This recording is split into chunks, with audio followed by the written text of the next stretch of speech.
Welcome back to Master Swan Open number 105, our monthly tournament for the amateur players up to 4.7k MMRs around the Masters level. I am here, I'm Kuro, and I'm with Steelmode. Hello everyone! How are you doing? I almost turned British. I don't know why You I started are British. as an hello. Like lately, you have been very British. I don't know. I wanted to start with like energy, and for some reason it became like an old British man. Yes, as we know, all that's my British version. men are synonym for energy. That's my version of being energetic. Hello, all you young ones.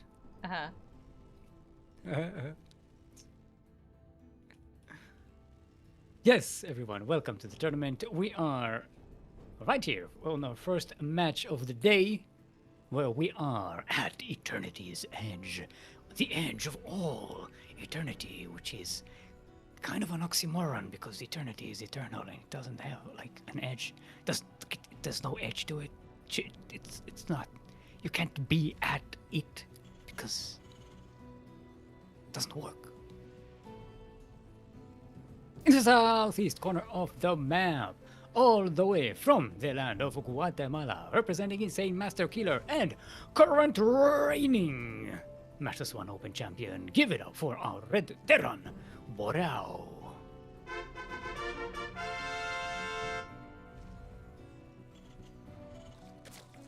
And across the map, in the top left side of the map, we have our new player. Actually, let me quickly check. And yes, it is our Zach player coming from the US of A. It is known as the Hambone, but he's also a pork chop. Okay, a quick note. Somebody recruit this guy for Taste the Bacon. Yes, I will. Yeah, I agree. Agreed. It has to happen. Should happen. How is it? How has it not happened? How did it not have happened yet?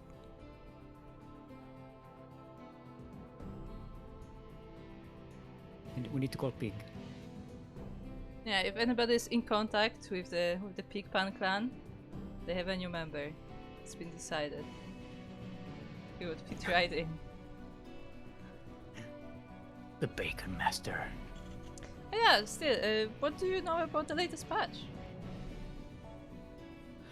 I logged in today and I played like one weird game against the AI as a Terran. I've noticed that command centers cost 300 now. We do. 300 minerals. We do. I was really surprised because I was like, oh, I don't have enough minerals to put a command center. And then I popped the command center and I was like, wait, what? This isn't supposed to happen. Oh, wait, look. The Moopies. Look at that. There's an entire gaggle of Moopies here. Yeah, watching Nova.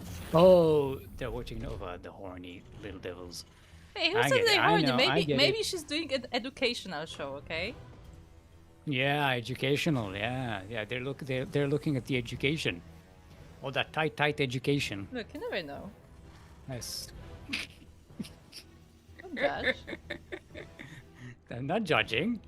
What do you think I'm looking at? Wow. Anyway, Porkchop going for an early Roach Warren. With a evolution chamber as well.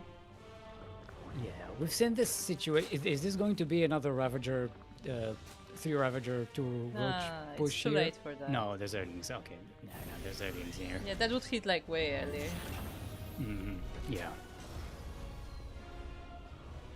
Because I was about to say, as I said, this is an early Roach War, and I in my mind I was like, wait, that's not that early. And then I remembered, oh wait, no, there's like a big like rush that's going on right now with lurkers. So, yeah. Well, that's a quick lair though. It is fairly quick there. Especially with Zerging still sitting at the base. Current still Stettler and Waldorf confirmed. Yes, exactly. I mean, what else did you expect? I will have you know, I woke up old today, so it checks out. Yeah. Yeah. That happens when you get old. You just wake up and all your body is just broken, and you're like, Ooh, speaking of broken, we have a fusion core coming up from Borrao. What do you think the fusion core is for? I mean, hopefully battle cruisers. They're pretty good. You think so? You think it's actually In gonna go TVZ? PCs? In TVZ, well, there's no tech lab on the starport.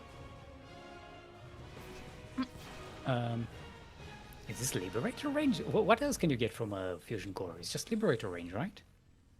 I guess so. And is there anything that requires battle cruiser upgrades? the core? I guess no, right? Like just PCs.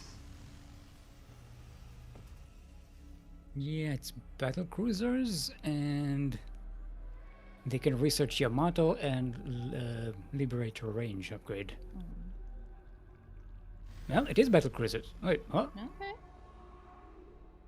Where did that tech lab come from? It was just built. As we were looking at it. I didn't see it. Oh, I for some reason it looked like it wasn't being built, so I was like, No, it wasn't at first, but as we were talking about it, it started building. Well, once I start talking about something, I It's gone. stop looking at Sadly, it, so it's it's gone. gone. It's a very interesting army here from Porkchop, the Ling Roach. Yeah, the Lings won't do too well against these Hellions though. Ooh, they're lining up against the fires. Oh, that is rough. 19 dead Zerglings, 23 dead Zerglings. Oof, oof. And that's barely even any damage on these aliens. This is not a good trade so far. Yeah, but good kiting for Borao though. I mean, the roaches don't care about the Hellions too much, so Borao can't really punch through these defenses to get in So there. many I'm Hellions. assuming this is going to be a 1-2 punch with the battleship. The battlecruiser, yeah. I guess battlecruiser to battlecruiser. the main and then like Hellions to the front. Does it make sense? Borao is already switching. We get 4 factories coming up. Oh boy. That's This is kind of a bit of a... Yeah. To be fair, he does have a lot of Alright. hellbats, and he's just marching them in. Yes. And they do a little better against the roaches, and the battlecruiser jumps right on top of this army. It takes out the queen, so no transfuse for you. The ground army for Borao is dwindling, but there's still enough to punch through. It's only Zerglings left over for Porkchop, except a couple of roaches. And the battlecruiser is up in the sky, untouchable right now. Hellbats are waddling into the mineral line and will start barbecuing everything there. Lynx are coming in to reinforce, but Lynx versus Hellbats generally don't do too well, and they are all getting roasted. Especially in a choke point like this. Yeah. Oh no, GG is called. And Borrao will take game number 1. Yeah, I did like the roaches, but the 1-2 punch, actually it wasn't even a 1-2 punch, it was just like a big ol' throw everything at this bunch of Right. roaches together. And Porkchop was taken a little bit by surprise with that positioning, and that just did not work anymore. Yeah, but I also feel like Porkchop was a bit too passive. Like, he made all these units, but they weren't actually doing anything, they were just defensive. Like, I feel like when you... Yeah, I don't know. I feel like he should at least like go out on the map to like see what's going on, but like he was very defensive. He was very like, you know, tucked into his base. Yes. Which I still think that would have been it would have worked if the positioning was a little bit better. If Porkchop had a little more of an inkling of what's coming, that could have gone much better. You know, because if the roaches essentially do better against the Hellbats, but if the Hellbats are just like they get a good concave on the roaches, they do all that extra AoE damage, and it just stacks up, and you can't really do anything. Old Sun Temple is going to be our next map.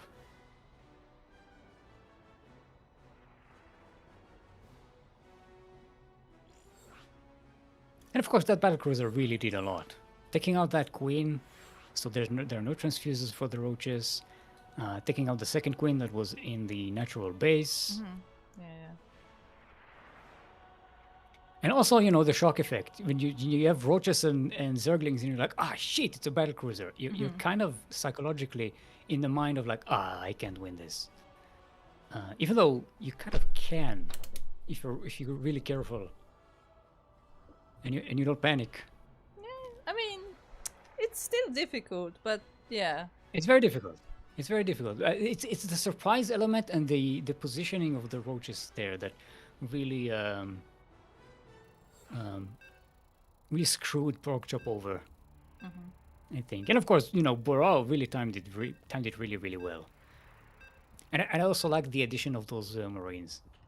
That extra little bit of range DPS against the roaches really helps because the Hellbats, you know, they don't do, like I said, they don't do as well against roaches. But they totally nullify the Zerglings.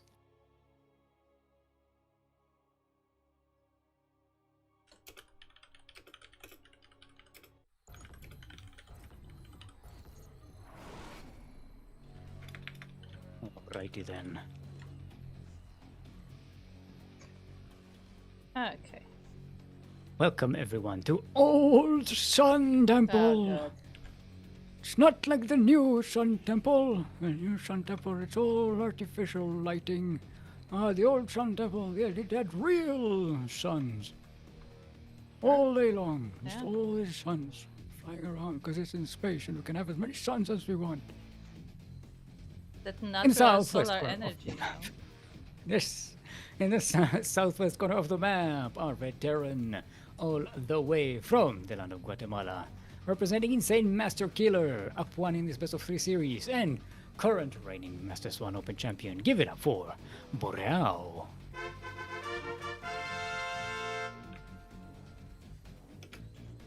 And in the bottom right corner of the map, we have our blue Zerg player from the USFA, our newcomer in the tournament. Can he bring this back? It's Porkchop. I'm gonna take you back in time a little bit. Oh boy. All the way goes, back. That goes along with being old. Okay. Yes. But all the way back to when we just before we started the previous game. Oh. Okay. And you asked if everything's ready, and you said, I don't know, I'm forgetting something, and I said, did you remember prediction? And you said, no, yeah, I did remember prediction. No, we're fine on predictions. Yes, it did. And, I did. It's good. It's good that we have the predictions all set up at that time, and no one forgot anything, and everyone remembered. No, you asked if I did remember. I did remember. Perfect production. I did, Your Honor. I remembered at the time. Yeah. But then I did not. Yeah, But exactly. That was at the time. I mean, at the time, my Your response was correct at the present moment when you were asking Honor. At the time. It was technically correct. The best kind of correct.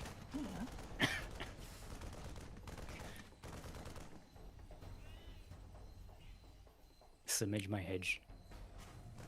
Okay. Bora, going for another quick command center. I mean, It's not.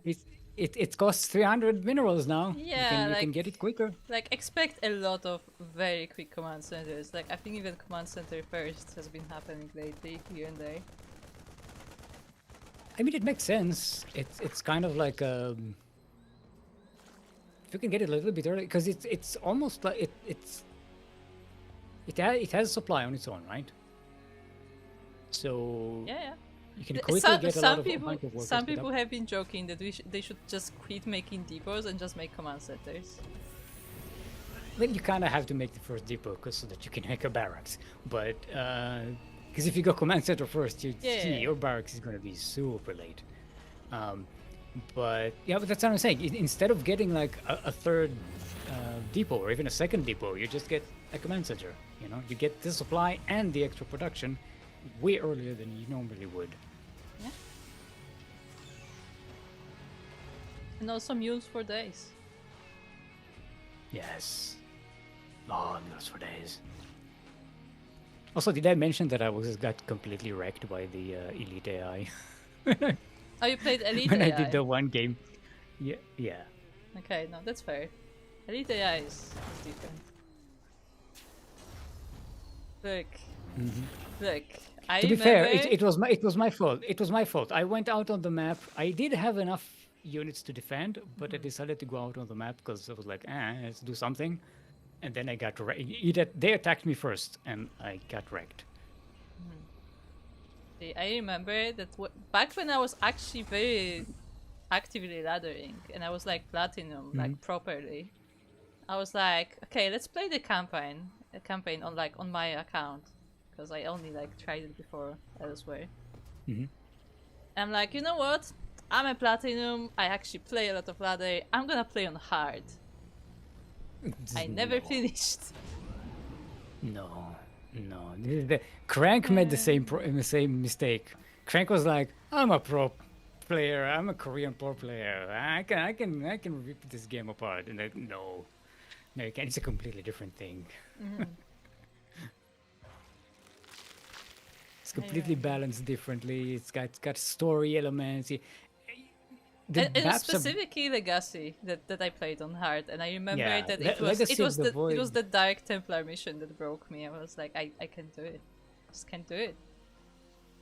Wait, the one that tower defense one, or the? No, I think there was one where you had to like sneak Dark Templars and like snipe targets or something, and I just couldn't do it. Yeah, because on hard difficulty, it makes units have detections that normally don't have detection. Like in normal mode, some of those units don't even have detection, so you can easily sneak around. Oh, we have a Spire. Yeah, we got Link Bane already, and now we get a Spire as well from our Zerg player. Borao is going light mech though.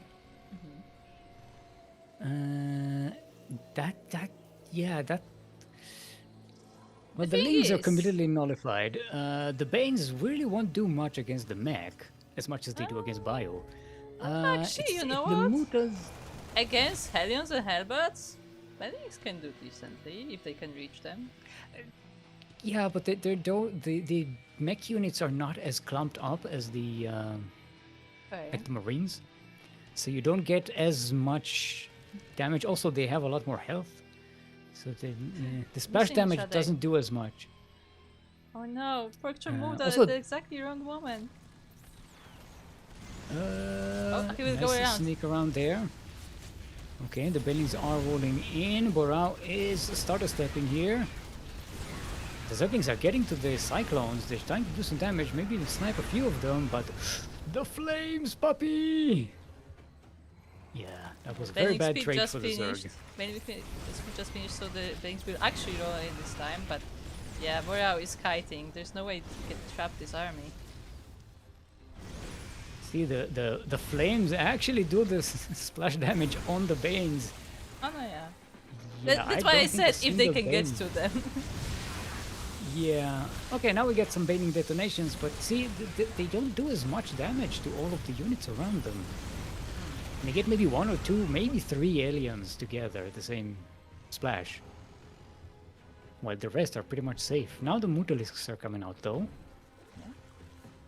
And Borao is low on Cyclones, so there's not a lot of anti-air. Yeah, I was gonna say, how good are Cyclones against Mutas? Because Cyclones are single targets, so if you have a lot of Mutas, it may take a while to get them. But they also lock on and they can kite away from the Mutas. So if you have enough Cyclones, we should be good. And remember, the range of the lock-on is pretty good once you get that lock-on. So the Mutalisks, they have to either commit to attacking or they have to back away really, really quickly. Otherwise, they just sit there and die. We have the first small contingent of Mutas in the natural, but it's just 4 of them, so the Cyclones actually deal with it fairly easily. A few of the workers are in the red, but I don't know if a single one of them went down. Only one SCV died this game. Yeah, the trades are not fantastic here for the Zerg so far. Porkchop is committing to the Link Bane. Not really making any more Mutas though. Yeah, getting the upgrades though. So he is planning, but he also is planning an Ibis. It's possible that they've just forgot the... They got the upgrade, but they just forgot that they don't have Mutas anymore. Well, there's one. See. There's one single Mutalisk. I don't know where it is. Oh, it's just here flying. Ah!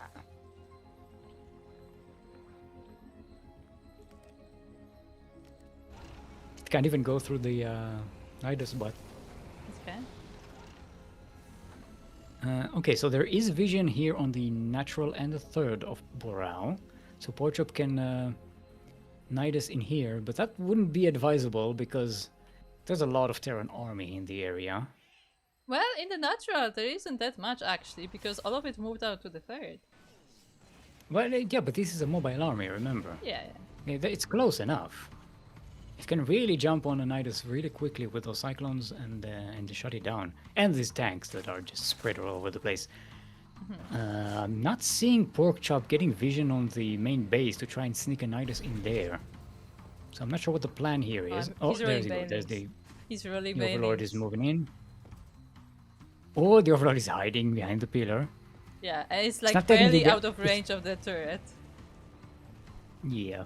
It's behind the pillar for us, but the Terran should be able to see it. It's a weird situation. I like that positioning though. Yeah.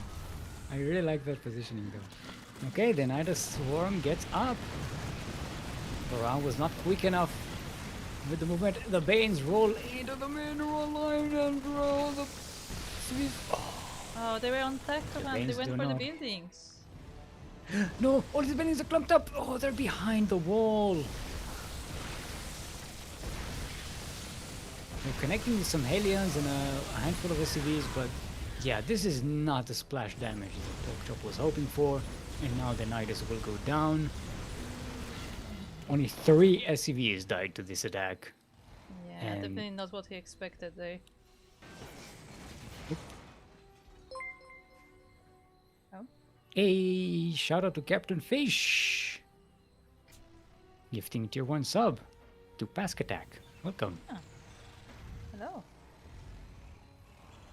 Captain Fish, always the favorite. Oh, Captain Fish will be playing the Loco tournament today.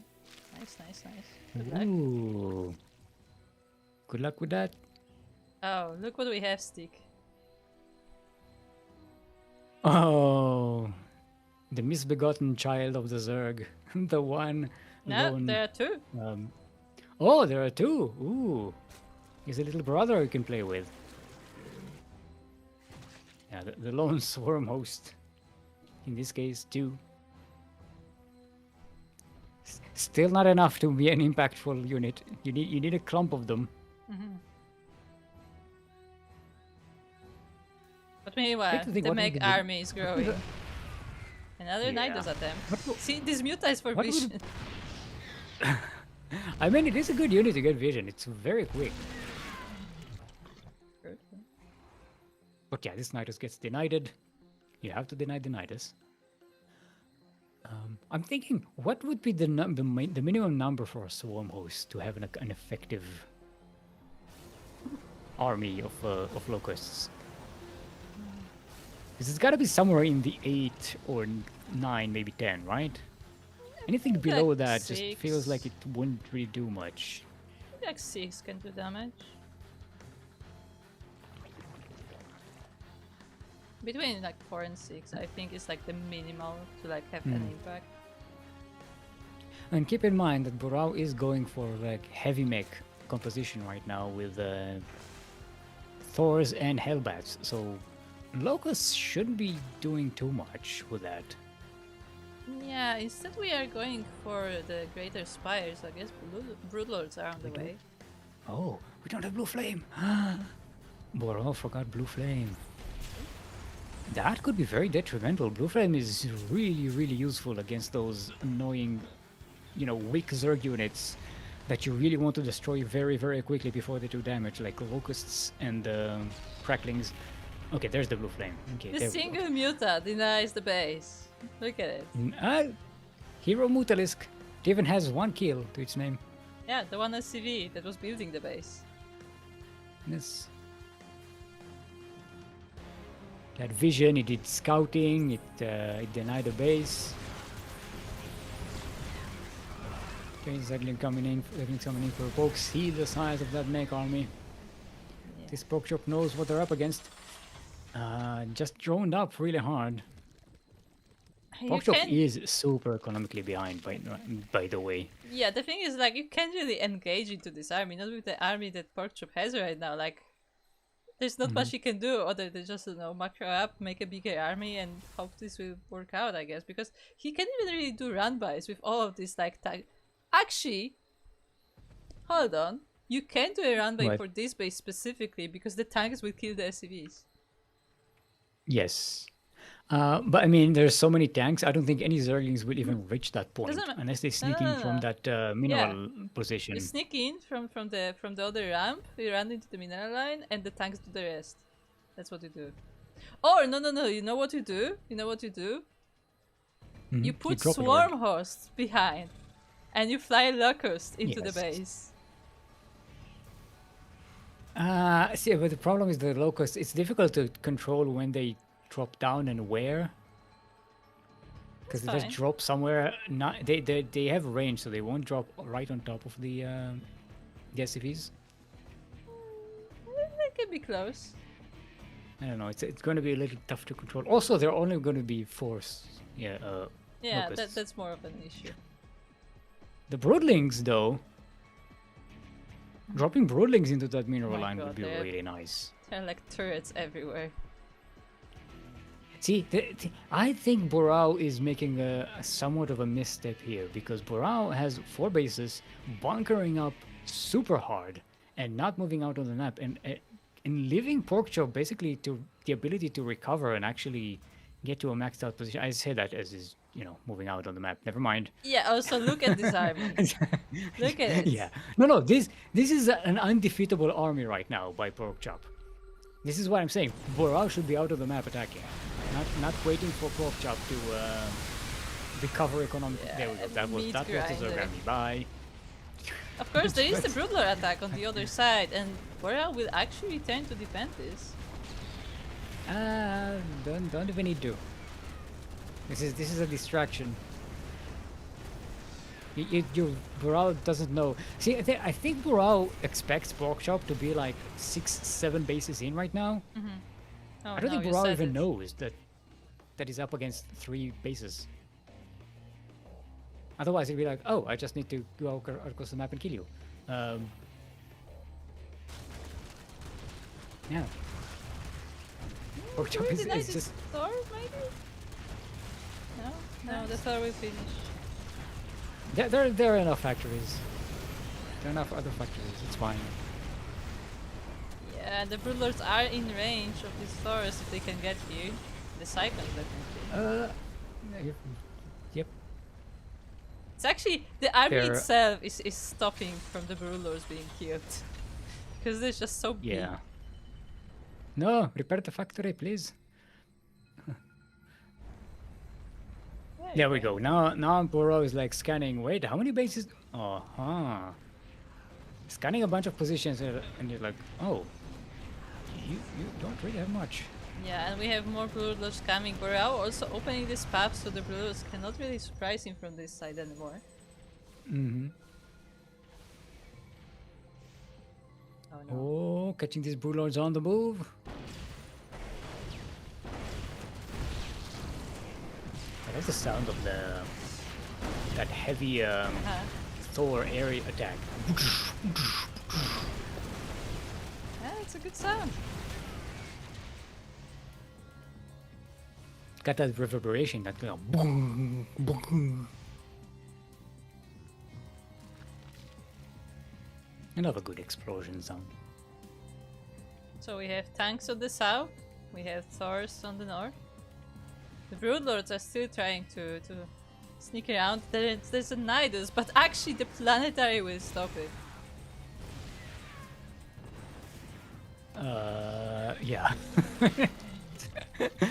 Not even a unit, a planetary. Planetaries are so funny to me. I don't. Maybe it's just the Carbot's animation Yeah. version that makes it Yeah. funny to me. But Like you it's never just a look at them the funny same way building. afterwards. What, the It Broodlords? looks so menacing, and it's just it has a giant cannon on its head, but it's Yeah. just like The Broodlords trying to catch the army from behind. There are so many Thors here. Yeah. Oh, these Broodlords are screwed. The speed zones are helping the Thors catch up. Oh no. And now the Cyclones are locking in. Only a couple of Broodlords survive this.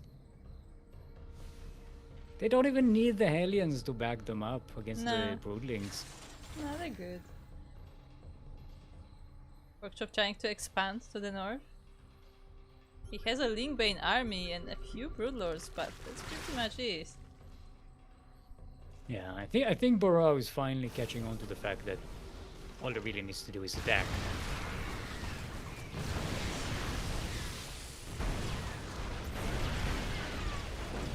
Oof. Oof. Those Groffies are disappearing from the sky. Nice maneuver there. I think this is enough tanks to actually deal with this. These Zerglings don't even have attack upgrade. They have Carapace upgrade, but no attack upgrade and no adrenal glands. The Broodlords are trying to do damage over here, but the Vikings actually deal with them, and the Thors are marching on. GG is called, well, and Boreal will be taking the siege 2-0. Very nicely done. Yeah, to be fair, this game was over about 10 minutes ago. I mean, it's just that I think Bora was a little too. Bora expected Porkchop to be a hell of a lot more advanced than Porkchop really was. I feel like, I mean, again, I feel like it's like just the from both sides. It's just that they didn't know what the other side was exactly doing. Like, you know, as you said, like Boreal probably expected a bigger army, while Porkchop, like, you know, he also didn't see what was happening across the map, and like neither of them had the information about how the other player was building up or how to respond to it. Yeah. But Bora was already far ahead in the game at that point, so even when they're both blind, Bora still had the massive advantage.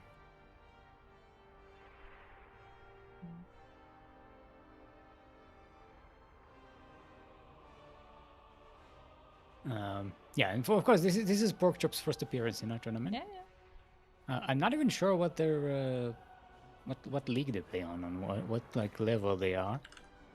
Me, there's something we have to ask Light, so you know. Yeah. They just wanted to give the thing a try, which we are wholeheartedly appreciative of. This is exactly what our tournaments are supposed to be for people to try out how to play competitively in a tournament and have fun doing it. So this is exactly what we made these tournaments for, to bring people in. So if you look at this and you feel like, hey, I want to try this out, you are more than welcome to do so. This is exactly what we're here for. Of course, as long as when we have new appearances. As long as you fulfill the eligibility requirements. But yes. Yeah. I'll come back when I'm 4,000 MMR. Okay, so not even 4K MMR. Yeah, okay, fair enough. But I definitely like. This is the difficult part, because this comes to like mindset and like psychology and stuff. But I do recommend just playing, even if you lose. Just playing, like, you know, as a practice. Even if you don't win your games, like just practice. You know, like this is a way to practice with people who maybe are like higher skilled than you, so you can learn something from them. So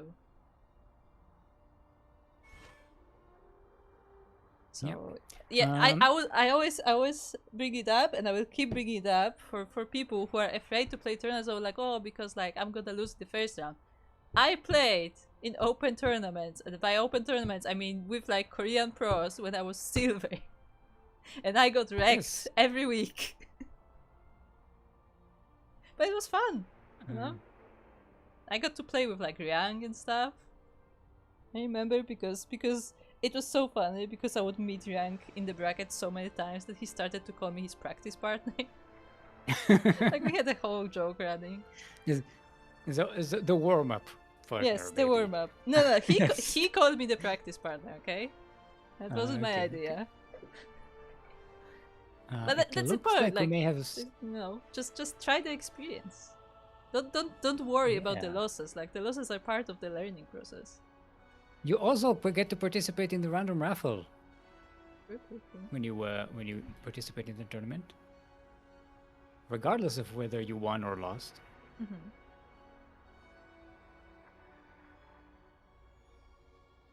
Okay. Um,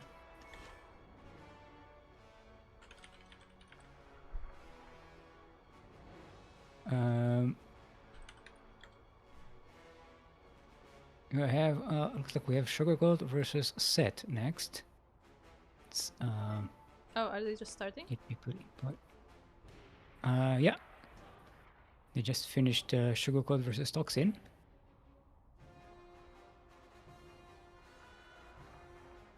Looks like Set is still away, so maybe they're just waiting to get the update. So Burao has advanced to the semifinals, where he'll be waiting on either Zigor or Alain. And we have Beast winning 2-0 versus Scorpion, waiting in the other semifinals, waiting on either Sugarcoat or Set, Okay. which we are just about to cast. So Sugarcoat is EU. Set is where's Set from? Do you remember? Set, I believe, is from Ukraine. Yes.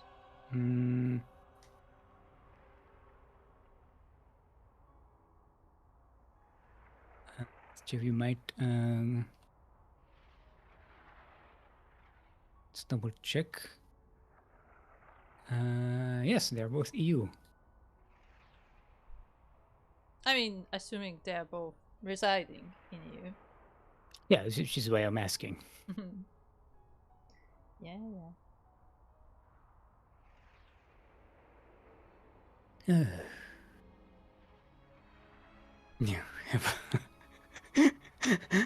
Ragnar ranting in the chat about links.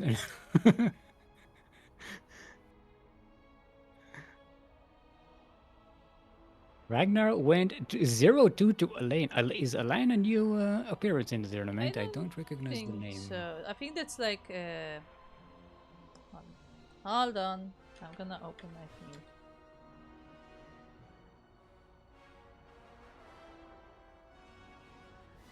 I'm sure I've seen the account before.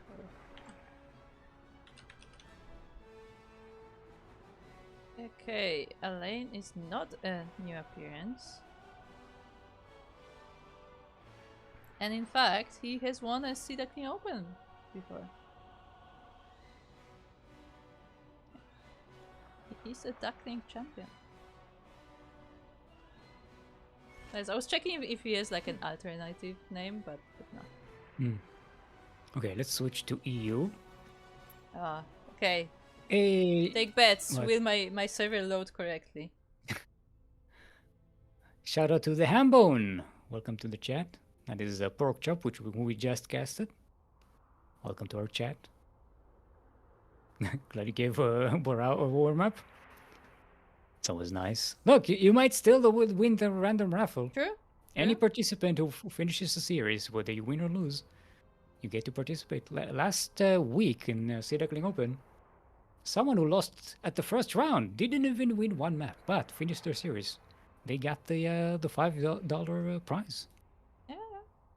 It also often happens in the pro tournament as well, where somebody who otherwise probably didn't have a chance to win against like a pro player, but like they do win the raffle. Okay, who do we need? And also you also have the Sea Duckling Open, which is a tournament for up to Diamond League. It's an amateur tournament. It has a little of a lower bar than Masters Swan Open.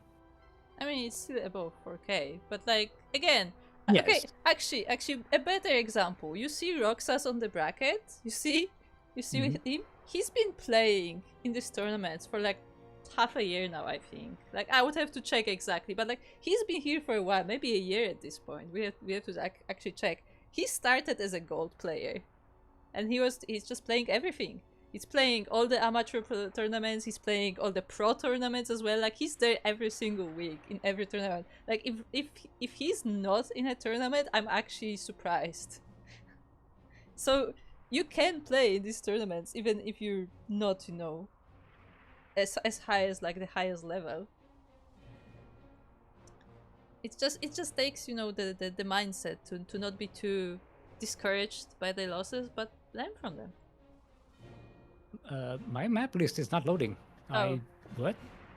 Oh, let me see. Oh, it's up. Okay. I went back and forth for a few times until it it jogged itself loose. Yeah. Let's just say. No. I just want to say from this place that I don't know what the patches have been doing lately, but over time there's more and more problems with loading things, and it's unrelated to like any actual like feature, but I have been having problems loading some things, which is concerning. That's all I'm gonna say. Yeah. Like, yeah. And to be fair, we both are very user interface sensitive individuals. Yeah, like if we click something and it's not doing what we expect, our brain is like, what the fuck is going on? What the fuck is going on? it's less that, and like for example, I was talking about before that like I've had problems logging into Asia for like the past, you know, a year or more, but now I get the same problem logging into NA sometimes. I'm like, okay, what are we doing here? And the bugs are new bug. I found a new bug, which apparently usually happens when you have 200 people on your friend list, but I don't. Which is that sometimes the people who are online don't show up as online on your friend list. But that's, you know, that's okay, that's whatever. But if you hover on their name, you don't see their friend node as if it's like an unrelated account. But it is that account. I've had it happen twice, and it's concerning when you're trying to make a lobby and invite the right player. Because I don't know if this is just someone who uses the same name. So yeah, and I still get the thing every time I go to an not every time, but every now and again when I go to an A, and it asks me whether I'm the person who just logged in yesterday or the person who logged in 6 years ago. Yeah, I don't get that at least. And they are both me for some reason. But anyway. See, okay, still, we're gonna keep ranting. What? Still. Okay. Do you remember the player Alicia? Yes. So Alicia has been helping Crank with the production of things, okay? And I have him on my friend list. And for whatever reason, I think on Korea, not on NA, I think on Korea, I have him on my friend list twice. I don't understand. Because on an A, I would be like, merged. Maybe it's like... No, because if it was on an A, I was like, oh yeah, it's because, you know, the C server and stuff. It's on Korea. Wasn't there like a Korea and Asia server at some point that got merged or something? No, Korea was not separate like that. At least not as far as I remember. Maybe it was like way back. But yeah, I don't know what's happening there. Okay, well, speaking of things that are separate, we are at Eternity's Edge. We're in the southeast corner of the map, representing Freedom House and the land of Ukraine. It is our blue Zerg. Give it up for Set. And across the map, across the map we have our orange Zerg player from Latvia, representing Clan Devoid. It is Sugarcool, the second.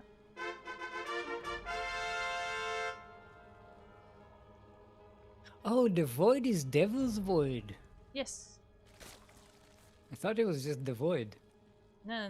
It's Devil's Void as opposed to Devoid, which is the other clan. Oh, God damn it. I'm too old for this.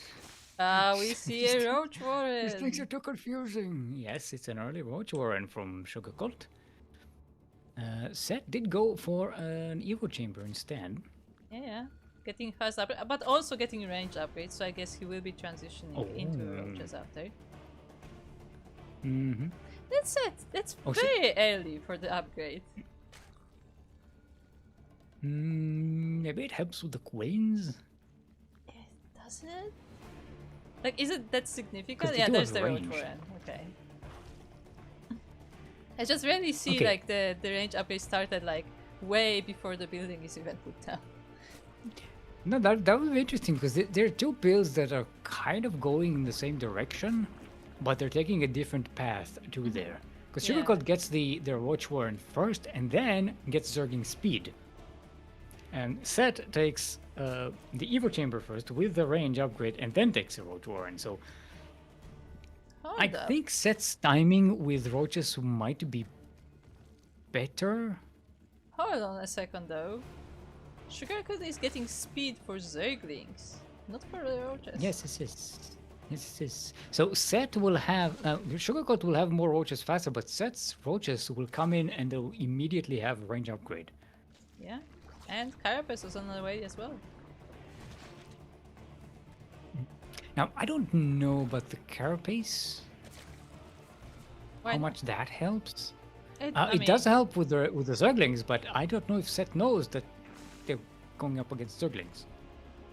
I mean, regardless, if it helps if the opponent doesn't have it, right? Like your units will survive that much longer. Yes, but if we've seen before that when it comes to roaches, it's all about the numbers and the positioning and the concave that you have. True. Less about the upgrades because the upgrades don't really matter all that much. They don't really give you that big of an advantage. But with the carapace does help protect against the zerglings, which are very important here because they can do some extra damage. Yeah, but the army of Sugarcoat is now here. We have some roaches from some side. We have queens as well. As again, the range is upgrade is finished. The carapace is about to be. Okay, the numbers of roaches are pretty equal. They're not that different, and the set does have the queens here for transfuses and spines at the back. Sugarcoat kind of realizes, yeah, I can't punch through this just yet. So Yeah, he's but- amassing forces outside. But he's kind of dedicated to this pressure. I mean, he is taking a third base now, so that's a fun effect, by the way, on this base. It's like it's smashed into the ground. Yeah, it does look like it was like thrown into, from It's a space, meteor. you know. Yeah. That would be a very Zerg way of building like hatcheries, right? Just throw them out from space and then they land and then start to morph into a hatchery. See, the thing is, when I think about Zerg, I think squishy. So I don't feel like I don't. Yeah, but they do have those. They have those drop ships that they use, right? From Yeah, space. but the drop pods they the like campaign? splash and they break. Like they don't leave an impact. You know. They're more Yeah, like, but for the they're more- hatchery, you have something like a hard shell cocoon Yeah, that yeah. splashes in, and then from that it like it goes out, right? Because like the breaks the pods are shell more and, like water balloons, you know. Mhm. But anyway. Okay, we so have a Sugarcoat is spire. catching up in terms of upgrades. Set had the better upgrades, but I was kind of contained here on two bases for a while, so gonna be behind economically, and the third base coming up much later than Sugarcoat's. The Mutalisks will be able to do some harassment on the other side of the map. They'll maybe catch Sugarcoat's economy and cripple it a little bit. So that's gonna be that should work pretty nicely. I don't think Sugarcoat has a lot of anti-air there. No, not at all. No spores and two queens. That's it. Two queens. That's the anti-air. Yeah, no king at the Ouch. third at all. And no suspicion that Mutalisks are coming. And they are a-coming. And just about sneaking into the main base of Set. Sorry, of Sugarcoat. Sorry, I was distracted by the Right. race. Yeah, they jump on top of the queen, and that's it for anti-air here. Yeah. They just munch on drones now. Oh, no, where are they going? Focus, set! Oh my What? god! Set is expecting a lot more anti-air. Oh no. I think he's taking them back to fight with this Oh. defense, but the Mutas would do so much more damage over there. No. Yes. That could have been the kill blow there, but no. Set brings them back home to defend, and But Roaches, as we've said many times, they just ignore the Mutalisks. They don't need to even bother. dude, the thing is though that like if Set does not defend this attack, then the damage doesn't matter because his bases will be gone. Yeah, but so is Sugarcoat.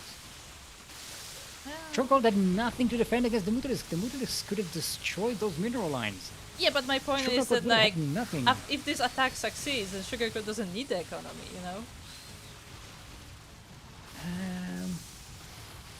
Yeah, but we can always delay it more, make roaches at home, use delay tactics.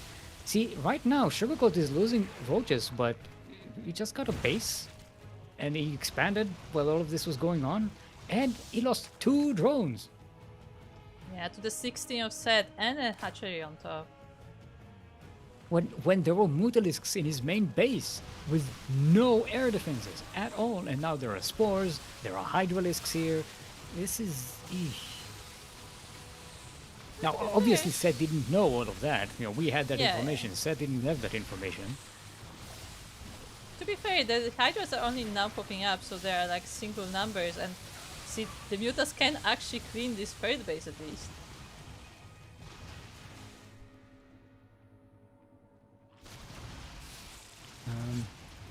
Okay, we can... focusing the Hydralisks and the Queens, good idea, because they're trickling in one by one. And Sugarcoat just still doesn't have the anti-air to deal with all these Mutalisks. There are a handful of spores, but that's it. Yeah, the Zerglings are helping with the spores. Roaches are trying to muster up a defense, but the Mutas actually are able to deal with the small numbers. Yes, and more Queens and Hydralisks die. They just cannot build up enough of a number to deal with all these Mutas.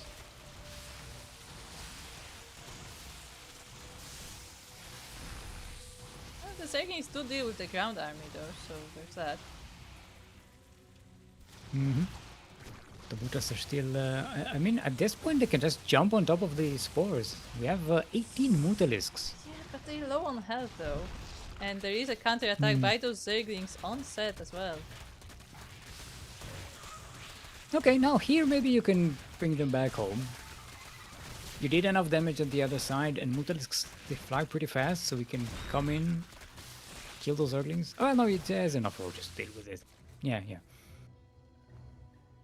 Mutas are still much better served on the other side of the map, Okay, preventing what is Sugarcoat this? from expanding. What is this? It's distracting me every time I pan over it. It's a living room in the middle of nowhere. Yes, but why is there a god ray on it? For lighting. Was that where the god like conceived the world or something? Natural sunlight. It's very yes. important. So what you're saying is that on top of the Eternity's Edge map there is a ceiling. I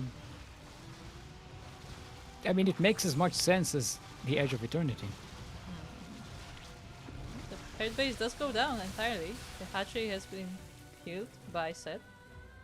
But there are so many Hydras by now. Well, there are a lot of Hydras.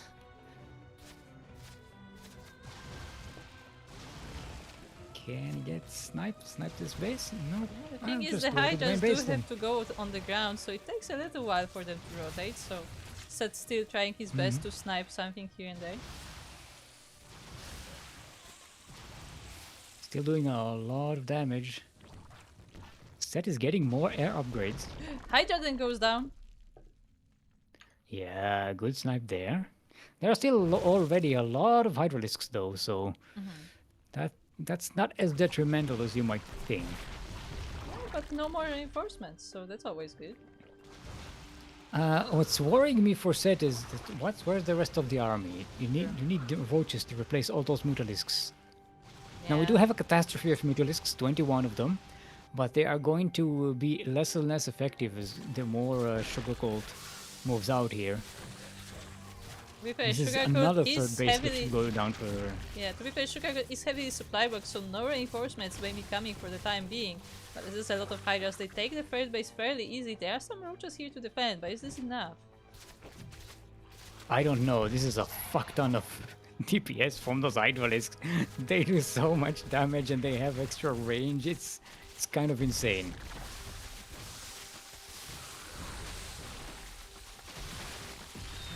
Hydras are the roaches are punching through, but yeah, the DPS from the Hydralisk is pretty high. Mutalisks are coming in. They can actually clean these Hydralisks. I don't know if there are enough. But the upgrade for the Mutas is about to finish. They have the plus 2 attack now. The drones are pulled off the line. To distract, and the distraction is working. The Hydralisks just melting down. Set may have done it. Sugarcoat 10 overlords, completely supply locked. And yeah, he has no way to remake 14 minutes into the game. 14 minutes into the game, one Zerg has 3 bases, the other has 2 bases. That's it. They've been pummeling each other so hard this entire time. Oh, see, I didn't even notice that. As all of this was happening, the Mutas actually destroyed the pool of Sugarcoat as well. There's no tech. Absolutely no units are coming out. Can he even make anything? No. No. Just straight up Sugarcoat can make queens, that's it. No, he can make queens without the pool. Yeah. There's no fighting units that he can make. I think Sugarcoat just realized that because he's just now starting the spawning pool. He was also focused on the attacking and I guess didn't notice that the pool did go down as the Mutas were just, ravaging the base. Now that's a catastrophe of Mutalisks. Yeah, indeed. This queen is the last fighting unit in the army. Yeah, Sugarcoat is just banking minerals because all you can really do is make drones. And waiting for that spawning pool to finish. Okay, the pool is down. But the Mutas are focusing it again. They don't even care about the spores. And yeah, Sugarcoat has nothing left. Sugarcoat made 2 spores before that pool went down, and that's it. Yeah, this is pretty much the end here. Set has managed to do it. And Set is expanding, finally getting a 3rd base up and running. Yeah, I mean now he has the time to do so. The Mutas are controlling the situation across the map, so he's free to macro up as he wants. Sugarcoat had this game with the Hydralisks on the other side of the map, but committing too much once the Mutalisks came in that was detrimental. I feel like once you lose all these Hydralisks and can't make more, the Mutas just pretty much have free reign in the sky. I almost want to say that Sugarcoat was like too focused on the attacking, as in like he was focused on like the attack wave and like focusing on what is happening with the attack and less so on the defense. Like it's like, oh, this wave is gonna finish the game kind of thing, and then the wave doesn't finish the game and like you go again, this wave will finish the game and it doesn't end the game, and then you're in this awkward position where like you spent all these resources on all these armies and they didn't actually do what you wanted them to. Okay, Sugarcoat getting a ninja base on the other side of the map. There's a Hydralisk then, so you can potentially get something done, but the income is so low at the moment. There's only 1 base saturated. It does have a lot of gas at least, base, so that's useful. And now the links run in. There we go. GG's called, and at the end you die to a bunch of links because there's just too much. The true Zerg way. Yes. Yeah. That was a fun game. Yeah, I always said that ZVZ is the best mirror. Yeah, I always liked it. I do like it. I mean, to be fair, when it's Link Bane, like 3 minutes into the game, and all you have is like mini heart attacks. That can get very stressful. No, I love that. But I love ZVZ. As a spectator, I love that. But no, I love playing ZVZ as well. I think I showed you, but like for like years now, my ZVZ has always been the highest win rate. I just like Okay, DBZ. Washout is What going can to I be say? our next map.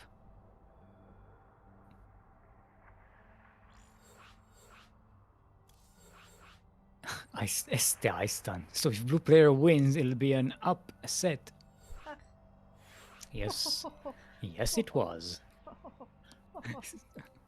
Keeping it in theme with the British. No, no, no. I'm going for the British. You know, it's like.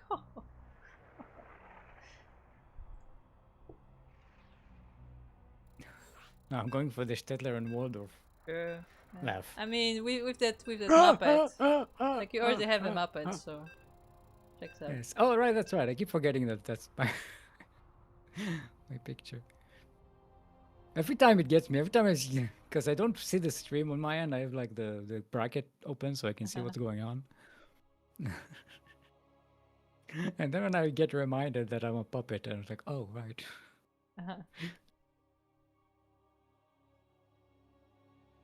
I've been wondering if I should bring the puppet out of retirement Oh. for the casts. And then I remember that it hurts. See, it takes a lot of effort. What you do is you make a stream with the puppet instead. Yeah, I can't really do anything. I can't play a game when I'm I've using the seen puppet streamers. It's just like play like, you know, the war I simulator. can't do it. Me, Steel Mold, can't do it. God damn it. I can barely play video games when I don't have a puppet on my hand. Ah. SMH my hedge. Anyway, we are speaking of old people who don't play games well. We are on Washout. Okay. We're in the southwest corner of the map, all the way from the land of Ukraine. Representing Freedom House, it is our Blue Zerg, currently upon in this best of 3 series. Give it up for Set.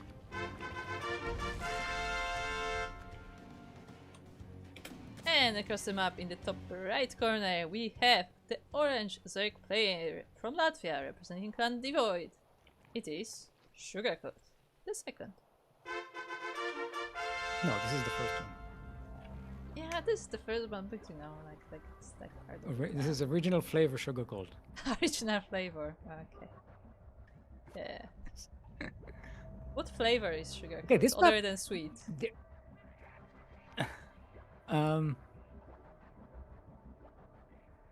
Like I mean, orange? does it really matter? It's so much sugar that it doesn't matter. No, but it's at like that I point. don't know, orange Tic Tacs or something. I don't know. Could be. That's like 95% sugar. I haven't had Tic Tacs in years. Now I want a pack of Tic Tacs. I also have it. I used to eat Tic Tacs. I used to have like a box of Tic Tacs with me. Yeah. I liked it. Anyway. Then I Have some switched to Tac Fisherman's Tacs. Friend. Yeah, but I'm not into mint, so like not like in the candy. So. But anyway, we have this Zeggings coming up, and actually they managed to cancel the base of Sugarcoat entirely. I mean, that might have been a good choice, you know? Oh! We'll see. That's a kill on that spine! Yeah. Ooh. Rough. I mean, the thing is, there are more Zerglings coming, so Sugarcoat is right that he will need those resources for the defense. Yes. The thing is, can he master the defense, because the Bannings are already walking in. The workers have been roughly split, so only 6 of them die, but that's quite a lot, question mark. Zerglings of Sugarcoat are all down. The spine goes down as well. Oh no. GG is called. Set comes in with a very quick cheese. And takes the series 2-0. This is the rule of CBZ. After like a 20-minute game, you get a 3-minute game. Them's the rules. Oh no. Oh no. That was cheeky by Set there. I liked it.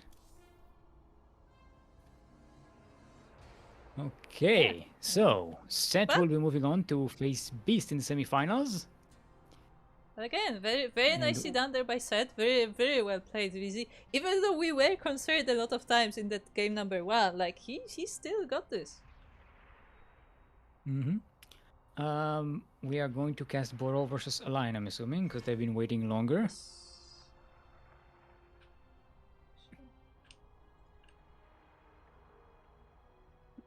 This Bactuna. Bactuna? Okay. Bactona. Bacto NA. I typed Bactona. Dex team up.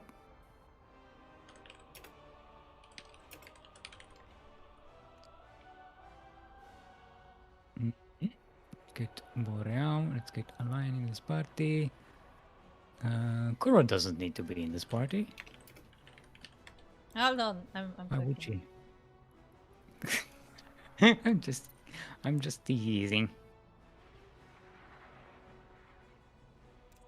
Yeah, because Seth was asking if they should wait on EU because Beast is from EU, so I don't know.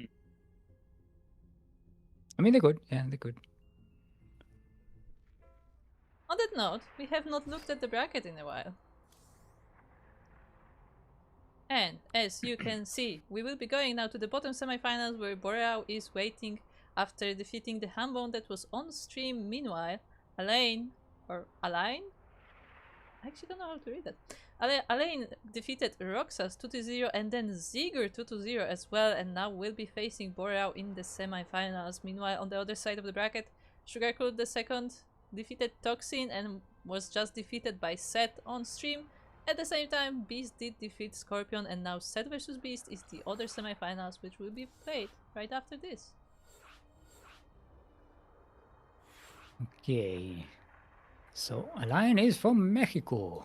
Yes. So we have a bit of a Central American derby here. Oh. And It's gonna be a TVZ. God damn it, hold on. I need to check what this is. Hold on. Alain does have the portrait for Jim Rising. Jim Rising, yes. Yeah. But not Jim Raynor, not Raynor. It's Jimbo. No, it's the just wrong Jimbo. Jim. The wrong Close Jim. enough. The wrong Jim. Okay. And the clan of Alain, as I just double checked, is Grand New Alliance. Ooh. What a name.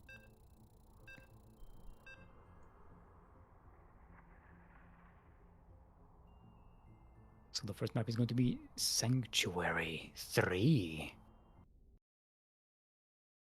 By the way, Don't know what happened to the other two. I just love how casting tool gets completely lost if you use the tabs out of order. And now it shows me the series in opposite directions, so just to make sure that I don't know where I am. Great. Anyway, we are in the semifinals of Master Swan Open, our monthly amateur tournament, and we are on Sanctuary 3. Over here in the bottom left corner, we have the first of our players. It is the blue Terran player from Guatemala, representing Insane Master Killer. It is Boreal.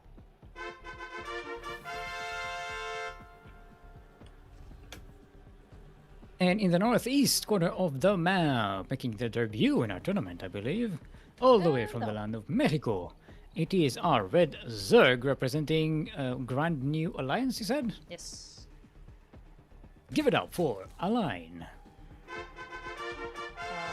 Apparently they are a Kraken. Maybe Alain? That would be a more like Alain. A more Spanish way of pronouncing that. Alain. I don't know if they would put that much accent on it though. I think it would be just a line, if anything. Alain. Okay. I don't know. But yes, as I did look up before, Alain did actually win a Duckling Open before. I do not have stats on hand right now if he played in MSO before, but he definitely did in the Duckling Open.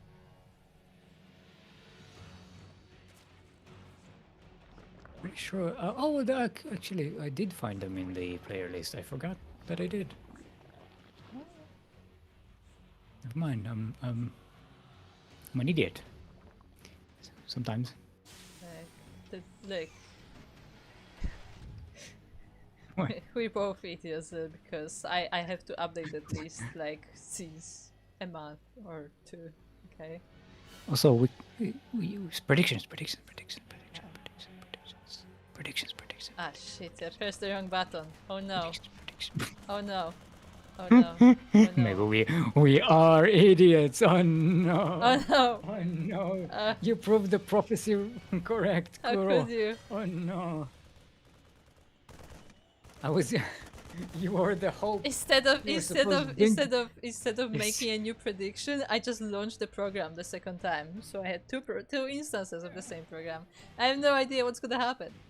So You were supposed to bring balance to the cast, Kuro. no. Not leaving it not leaving it in ruin and shattered in ruin. I don't remember the quote how it goes. It's a Star Wars thing. I'll be honest. I watched part 3 once at somebody's house and I barely remember anything. Okay? Don't you remember the 30 minutes long lava fight with lightsabers that goes on for so long? I that remember that normally there just was a zone lava out and fi- forget lava that it's fight. happening. Look, I remember that there was a lava fight, but that's about the extent of it. Like most Okay. most that I know about that part is from memes.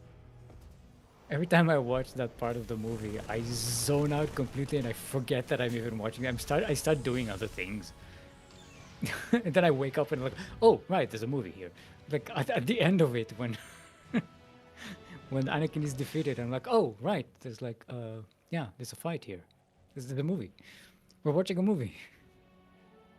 What I'm saying, the series are better. Yes. The animated series. Okay. Just saying. This This is a quick plug to check out the Light VIP channel where we have the reviews of the Star Wars series. I do like the animated. I didn't watch. I haven't watched the new seasons. I watched the old ones. I do like a lot of it, but so much of it is just trying to justify the stupidity of the movies that is I gets mean, annoying. what can you do? Like that's the universe that we built, right? We have to work The, within the, the the rules problem of is the universe. they go deep into the stupid sometimes. Like other times they're just like a really good Star Wars stories and stuff, but Yeah, depends. some of it is just so dumb. Did you know that the good and the evil side of the dark side of the Force are like a brother and a sister? People? Yeah, I remember that one. Right? Yeah. Teenagers fighting. Yeah. Oh, that was I remember that one. very profound, wasn't I it? remember that one. So stupid. Or Oh, rather, should I say, no. I remembered that one existed, and then I removed it from my memory, and now, afterwards, because there is actually a reference to it in another show, and I had to, like, read a summary of it, I'm like, I barely have any recollection of this. So see, that's a problem. They can't even break out from the stupidity because every time they try to do something really good, they keep from being they have to like get dragged back down to the dumb lore that was established No, by the prequels. I don't think that's... See... Okay, this is not a Star Wars show, but my quick complaint is that a lot of series What? There's battle cruisers. Of course, it's a Star Wars show. Sure. But a lot of series, shows, and so on is trying to connect itself directly to the movie plotline, which is not necessary Yeah. because you can just tell your own story in the universe and it's fine. Yeah. You don't need Yeah. to be part of the main events always. Yeah. Like the galaxy is big enough to have your own stories. No, it isn't, apparently. They're not creative enough to make it big. They're just like creatively bankrupt. They can't do anything but make the same stuff over and over again. It's annoying. We'll see. All right. Speaking of the same stuff over and over again, Boreal is moving with Hellions, one Viking, and a battlecruiser. This is very similar to what he did previously, you know? Like with the Hellbats and the Battlecruiser, yeah, and a bunch of Marines, like a small, Yeah, one group of Marine. Is that... yeah. This is That's very grammatically correct, right? One group of Marine. yes. Good. All right. The Banelings waste themselves on the Hellbats, so nothing happening there. The Zerglings try to reach the Marines, but the Hellbats just destroy them. The battlecruiser is raining damage from the sky, destroying those queens. No more anti-air for you. Ah, There there are are mutas Mutalisks here. Oh, yeah, but with the Viking around and the Marines on the ground, the battlecruiser is safe. Yeah, I feel like really it's the Marines on the ground that are doing a bunch of I damage. say I safe. mean, the battle cruiser will be going Maybe down not so safe. eventually. Maybe not so safe. Maybe not so safe. Okay. That is a bit of a shame losing that. Good job there by Align. Good response. Still taking a fuck ton of damage though.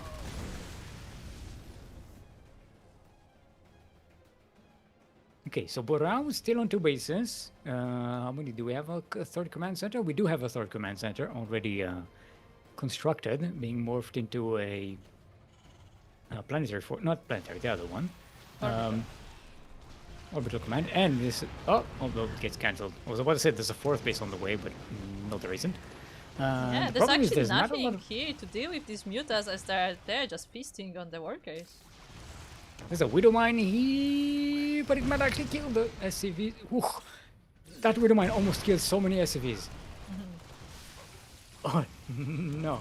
The single marine is being dealt with easily. There are more mines on the way, but by the time they are out, there will be no mineral line left. There are Hellions on the other side of the map killing more drones, but it looks like they get cleaned up and Borao just doesn't have anything to deal with these Mutalisks. Well, yeah, the mines will have, but again, every time they only kill a few mutas and they just keep going.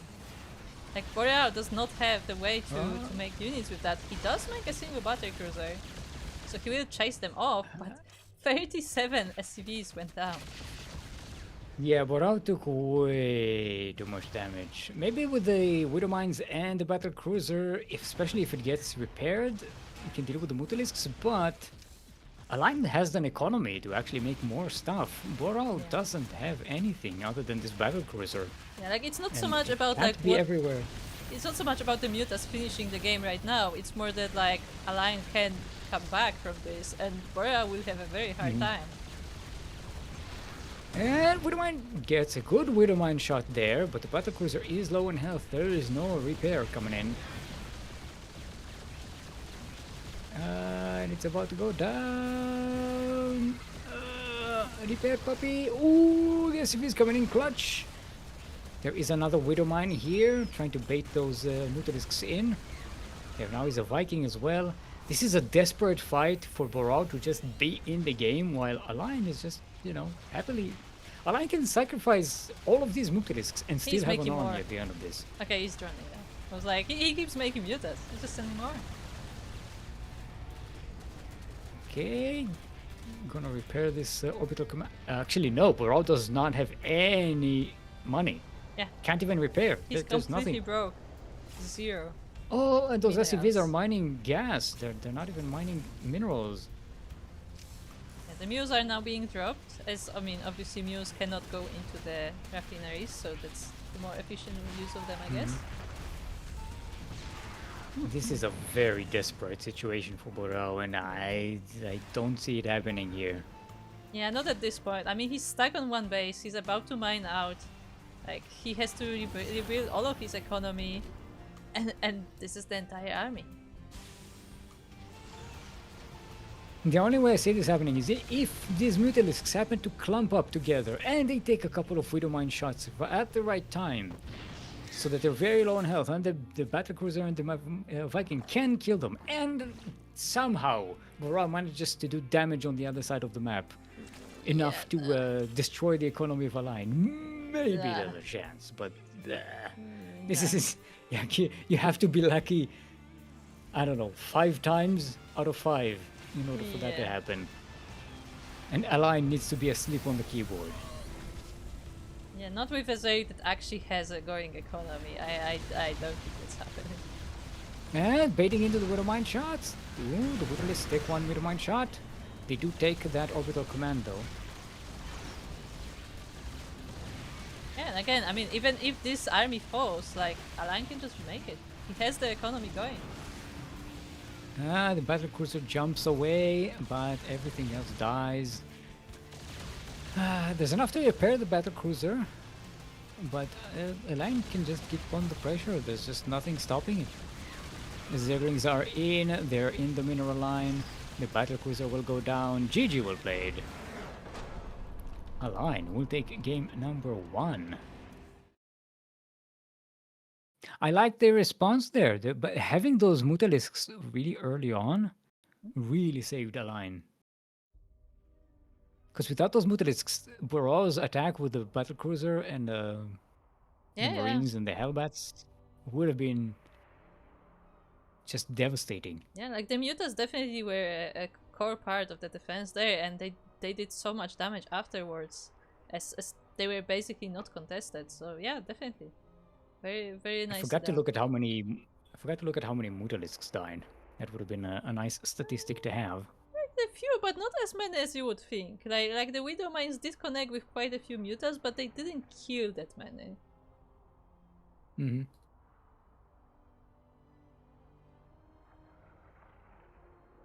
Okay, so let's see what the next map is going to be. And is Borrao's choice. Rainfall. Rainfall keep dropping on my heads. That doesn't mean my eyes will soon be turning red. Try not for me. I don't remember the words of the rest of the song. See, here's a funny thing. Every time you sing this, I'm just reminded of like every Polish song about rain. I'm like, we have quite a few. Every language has songs about rain. Yeah. I mean, well, no, maybe not. There are countries where rain is very rare occurrence. No, that's why So they have songs about rain. There's all the more reason to have songs about rain, just in a different context. Maybe for some it's like, I'm singing in the rain. For countries that don't have rain, it's like, oh shit, it's raining! No, it's rather the other way, where it's like give us the rain kind of thing, you know? Yes. Like pray, bless us Bless with the the giving of rain. Yeah, exactly. That's what I mean. Like just I assume there are still songs about rain. They just in different context. Well, to be fair, it rains a lot in Africa, so I don't know. Depends which part, I guess. I don't know if that. Yeah. For most of Africa, it's very rainy. Anyway, speaking of rain, we are on rainfall, where rain, as you can see, falls. In the southeast corner of the map, all of the way from the land of Guatemala, current reigning Master Swan Open champion, representing Insane Master Killer, it is our Red Terran, Borrao. By the way, is it me or did they switch colors? Maybe. Anyway, I don't. in the top left corner we have I don't remember the previous game. We have his Zeke opponent from Mexico, representing Grand New Alliance. Alliance.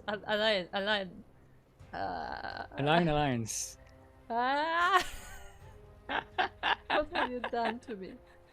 It is Align. The Alliance. I hate The it. The All-In Alliance. The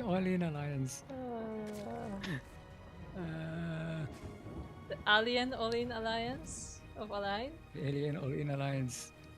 Of Alliance. Alliance. Alliance Alien All-In Alliance. Oh god. There we go. I hate every second of that. You have to somehow get Ice Stun in there somewhere as well. Yeah, I'm sure Iceland could have a better one.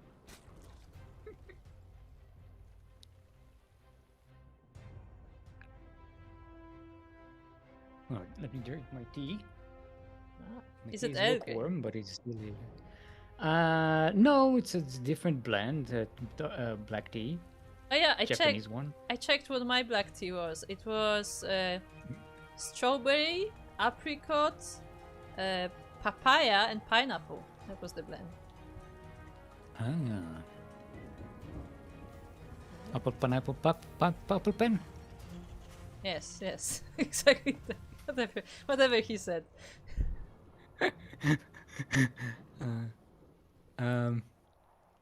Yeah, I did put some honey in it because my throat is a little bit scratchy today. Ah. So I got myself a little bit of a throat coat. That's good though. I'm not too bad. That doesn't look like I'm going into full on, flu or anything. Yeah. I guess you have not yet complained today about being cold because I already did. So, it's your turn. What do you mean? I started the tournament as an old man. Yeah, but you didn't complain about being cold, Two Yes. different things. I think it comes in with the territory. Mhm. I think there's the old man accent. It brings in the complaining, right? Okay, question. Yes. Because British people will tell you that they are known for complaining, right? Yes. But Polish people will also tell you that they are known for complaining. It's just every nation just known for complaining. It's almost as if everyone complains all the time. But like, does every nation think that about themselves? Yes, every nation thinks that they've invented the barbecue as well. We all do that. We all put a bunch of coals in a thing and put meat on it. It's we all do that. Everyone does No, that. I don't think. No I one don't think invented Poland it. claims the No- invention of that. No nation invented this. No, but every time there's like some holiday or specific like thing where some day in the year where you have sunshine and everyone goes out and starts barbecuing, and then it's like this is a very Polish thing to do. Oh And no, then, yeah, no, that is true. Everyone does. That is true. No, like everyone like does that. like barbecues are big in Poland like the entire summer. The entire summer, Yeah, spring. it's everywhere. We all burn meats on stuff. We did it for hundreds of thousands of years. It's Yeah. fine. No nation invented this. Well, We're someone not that probably special. invented it, but Well, no nation. Yeah, this I don't think it was predates the very concept of specific. nations.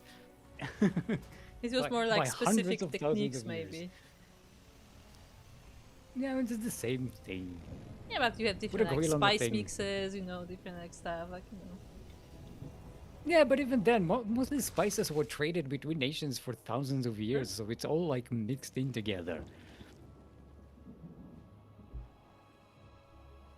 So, yeah, it's like we're all pretty much the same. It's all cosmetic differences. Speaking of cosmetic differences, these Hellions, they almost rearranged that queen's face, but okay, they did. Yeah, they do Maybe focus they that did invent the queen. barbecue. They don't quite find too many drones here, as this base was still quite fresh, but they do find that queen, as you said, but at the same time we have roaches across the map. They almost deal with this bunker. Burning. Yeah, but there are cyclones and burning. Hellions at the back. There's even Craig the Marine here. The bunker does go down. There's no repair, but 2 more cyclones are on the way. The line backs away, has to back away to deal with those Hellions sneaking in. Yeah, they go into the 15 natural. dead 15 dead workers, not SCVs, the other ones. Yeah, and they move into the main base. There's nothing to stop these Hellions actually, and the drones are going down. There are some roaches popping out, but just a few of them, and 18 workers does go down at the same time. The roaches are still trying to break this wall, but it's mostly Ravagers here. But this light mech army is pretty maneuverable. They use Bro is using the lock-ons to lock onto units and back away and kite them, or just push forward with the Marines. Why not? They got the firepower. Yeah, and not only is this attack stalled, but it looks like Boreal will be trying to counter-attack. I mean, we'll see if that works. So speaking of, I just noticed that I did this round. I like this. I find it funny that the Marines were tanking for the Hellions and Cyclones. You would usually do that a different way, but here it actually works. Like we know which one is the more important in the Terran army. Yeah. Yeah. I mean, to be fair, I think the Hellion drivers are like even crazier than Marines in terms of how expendable they are. Probably. My point being, the machinery costs more, Yes, yes. I think that's really how they judge that. Anyway, we have Lynx coming in. They actually managed to go across the wall, but that's a nice split in the army by the Terran as the roaches are still fended off. Yeah, the workers come in to plug up the wall, and they do provide a good distraction. GG is called. Boreal will even up the score. We have ourselves a sideways 1-1. Yeah, very nicely done there by Boreal. He almost used like the depots as a force field to split the army. That was actually kind of cool.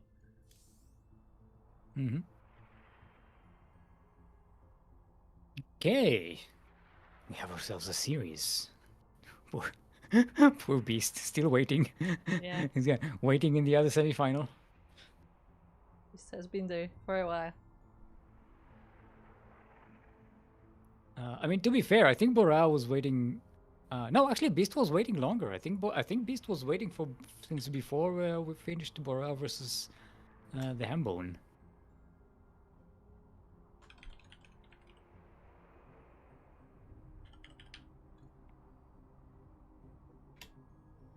But we finally saw the Ravager thingy today.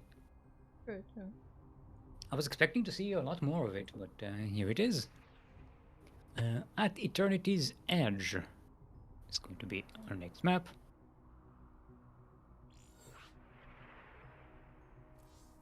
Anyway, can we just rename this map to Eternity's Edge? No, at Eternity's Edge. Okay. No, Eternity's Edge. That's its Twitter name. At is just the.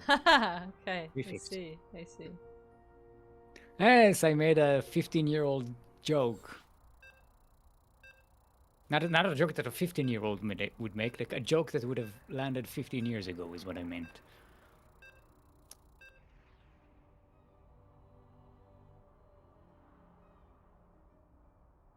Your silence says a lot.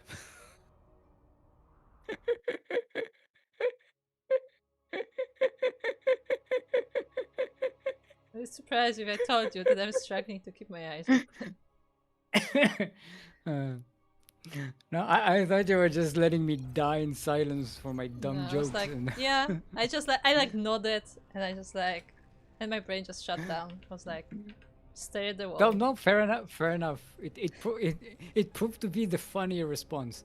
And speaking of the funnier response, we are at Eternity's Edge, which can't possibly exist. We're in the southeast corner of the map, all the way from the land of Guatemala, representing Insane Master Killer, current reigning Master Swan Open champion, our Red Terran, currently sideways 1-1 in the series. Give it up for Boreal.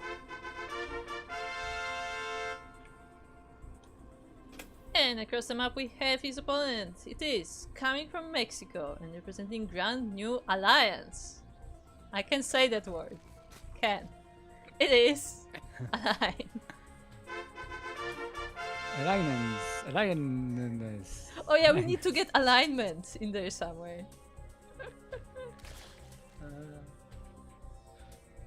I hate the English language. I hate it. I already forgot what was the name of it. Alliance, Alien Aligned Alien Alliance. There we go. Shaking my head. Sunuka Suri's signature Mutalisk switch. Remember that? Yeah. I can still say that. We have a bunch of alliterations here. What was the purple Polish Protoss one? Purple Polish Protoss player. Yeah, something like that.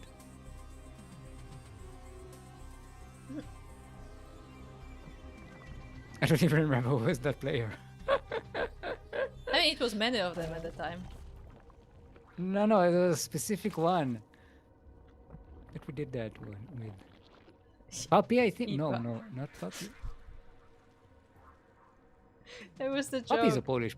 Yeah, Puppy is a Polish. But that was the joke that whenever Iba would play Protoss, Light would call him Polish or something. Just for the alliteration, I guess. Because all the portraits are Polish Yeah, apparently. Apparently. by default.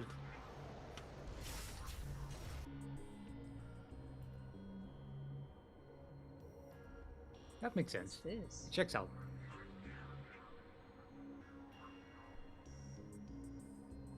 Looks like a bunch of tablets circling stone thingy. But they have like markings like a train track. You know, when it tells you to like connect to the Maybe that's how electricity. you read it. It like displays one letter every time. That's the same letter. Oh yeah, there's the room. Time to get distracted by the room. Why is the god rays going at the room? For natural lighting, group. We discussed this. And why is it specifically on this room? Like, why is this room important? For reading, because it's a library. You need to read. You need to be able to read there. What is the thing in the middle? It's like a you sit flower there in the chair, and the god ray lights up your book. See, it aligns perfectly. Ah, okay. So this is just a lighting system for reading. I see.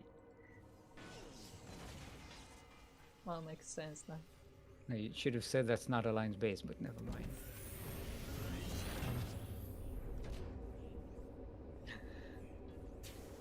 See, it lines up perfectly.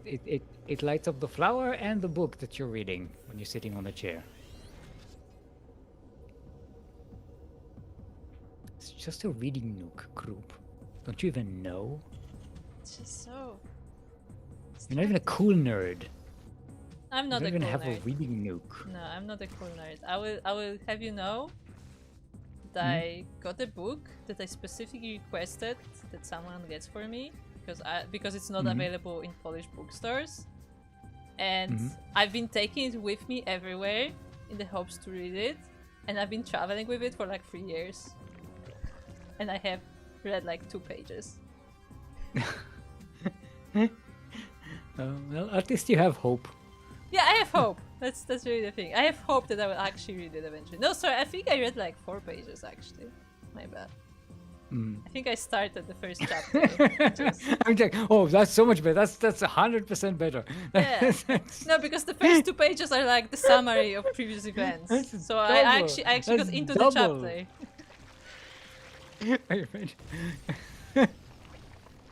I like how you presented it. Oh, you know what? Actually, I read 4 pages.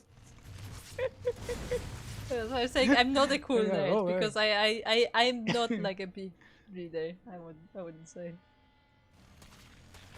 To be fair, I've stopped reading a long time ago. I got, you know, I still try to read every now and again, but like, I read a bunch of books and I was like, yeah, you know what? It's kind of boring. I don't like. See, for me, it's just that like I rarely have the time to like sit down and do something that's not on the computer.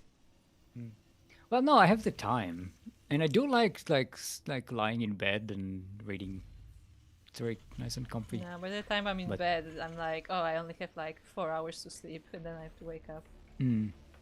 That's my. Anyway, Bora is going for the same strategy here. Yeah, and once again we have mutas on the other side as well. Well, we don't have them yet, but. You know. They are on the way. Let's see if this strategy works this time. That Boro is a little more prepared for that Muta strike. Looks like Align will get a good scout on what's a-coming. Confirms the battle cruiser here. Well, he doesn't quite see the fusion car, but he does see the Tech Lab as Starport doing something, so it's either BCs or Banshees, right? And 8 Mutalisks are on the way. 9 Mutalisks are on the way. Do you need the Tech Lab for the Banshee? Yes. Okay. You do need a Tech Lab for Banshee. And for Battlecruiser. Yeah. And that's it, I think. Some mutas are getting sniped by this Viking, so there's that. Wait, does Liberator need a... No, you can make double Liberator you can make with a... Yeah, with a Reactor. Okay, Here comes the Terran army. The Banelings splash on the Yeah, Hellbats. but they do connect with The a lot of the Marine. Hellbats. Look at that. Like, not that many Yes. of them are left. There are still some left, enough to deal with the Zerglings, but the Banelings managed to reach the Marines. There's not a lot of anti-air here for the Terran. The Mutalisks are doing the damage. The Battlecruiser will go down. Oh no, it worked again. I would even argue it worked better than last time. Yes. Because there were a lot more connections of the Banelings and Hellbats. So actually, like, there's some ground army left over as well. Yeah, they cleaned up much faster, and now there's Mutalisks and Zerglings right here at the front.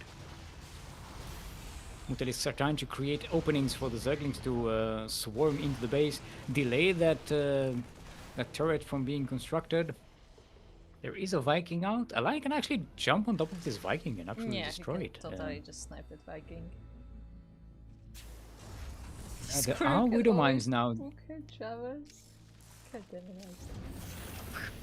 Book your travel. Oh, the Widow Mines. Okay, good speed, good speed. Well, yeah, good splits there by a line. The Widow Mines have been depleted. Oh, the wall is not a wall! Yeah, but there's Okay, the still wall Widow is a Mines there. wall. A few But seconds now to there's make a it travel. Thor. The Thor can deal with the Mutalisks. I like this adaptation. However, Align is also adapting, I must say. And he is going for a Roach Warren. He's not adapting, he's not Protoss. Yes. Cannot quite Now, adapt. I don't know about the land because Align is going roaches against a mech heavy Boreal. True.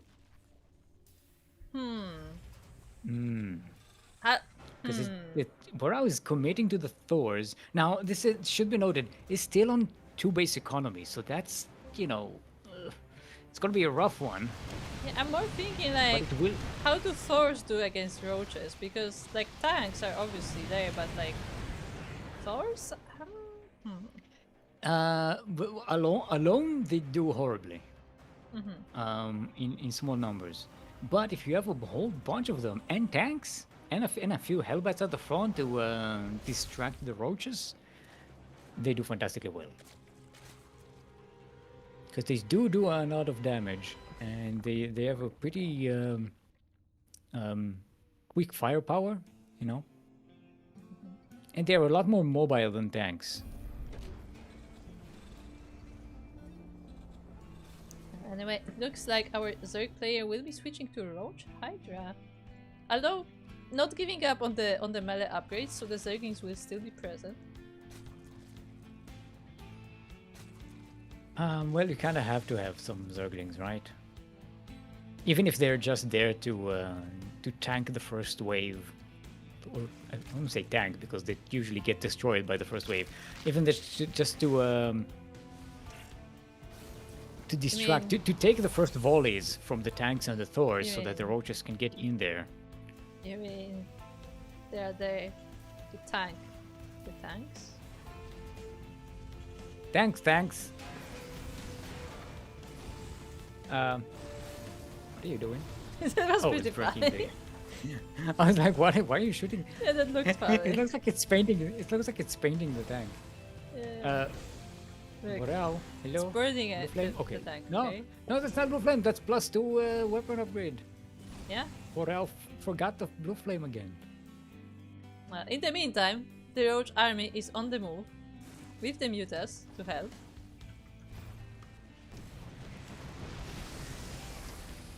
Oh, with mine shots. I don't know if that's connected. The Thor is absolutely destroyed. I know you saw that on your screen, but that Muta fell apart and part of the Muta hit the Thor. But anyway, the Zerg army is now moving in, sniping the tanks with the Mutas. The Thor is very low as well, and the Roaches are destroying the wall. There's not that much army left over, and the tanks still stand. The Mutalisks all go down to the turrets that are left over here, and the Zerg has to back away with the tank left over and the Hellbats on the ground. There's just no way to break that wall. I mean, this was quite costly for both sides really, but the Zerg definitely lost more over there. Like the entire army, almost the entire army went down, while on the Terran side, 1 tank, 2 Thors, a you know, a hellbat. So not that bad overall. The big problem here is that the Terran is still on 2 bases and going with a very expensive unit composition, now moving out and being pushed back away. This Zerg army is about to get destroyed if it takes on all of these tank volleys. The problem is that Boro is still contained on 2 bases. And it's kind of the thing that like, as like, if Boreal moves out of his base, like Align is actually able to you know, get his damage done. Like look at him getting those CCs there. It's great win, but he cannot attack into the base itself. Like the defensive setup for Boreal is very good. Killing another one of these command centers here, built for SimCity purposes. But the Hydralisks are moving into tank range. The Biles kind of miss everything. Only one of them actually hit a tank. But Borao is still contained. This is still a big problem for the Terran. He has the better composition, but it doesn't have the economy to sustain it. Yeah, and in the meantime, he can't break out. In the meantime, Align is taking more bases, you know, building up his economy. So it's kind of like it's hard for him. Oh, actually, he's trying to break into this base, and actually has a lot of roaches here. Some biases connect with the tanks as well. Yeah, catching Borao a little bit by surprise. The positioning is not ideal, and the roaches get in there. This might be the end. I don't know if Borao can actually mount a defense here strong enough for all of these roaches. GG, well played, and Align takes the series 2-1 and will be our first finalist of the day. Taking out the reigning champion. And nicely done. Very nicely done. I did like Borao's composition there, but getting stuck on those 2 bases for so long was just... it was just too much. He just couldn't break... Every time he tried to break out, it just failed. If he had been able to set up a 3rd base, it would have been in a fantastic position, but he just couldn't get the big, frightening mech army into that position. Yeah, like it was very difficult for Align to like break actually into the base, but like everything outside of Boreal's bases was just free game, you know. Like every time the units moved out of the defensive setup, like they would be getting sniped by the Zerg. So like on one hand, like it was a nice defensive setup for Boreal, but like without being able to expand, like, you know, eventually you need those expansions. You need to move. Yeah. It's just stuck on in that situation for far too long, and it just could not work. All right, we have switched to EU. Can you see the Set and Beast? Okay, so let's get them in party. First map is Sanctuary. Sanctuary.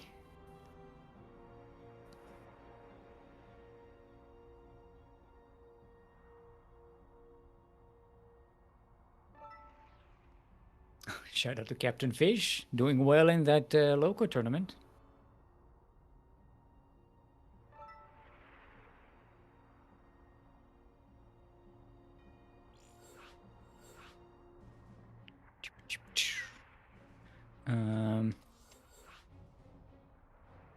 Okay.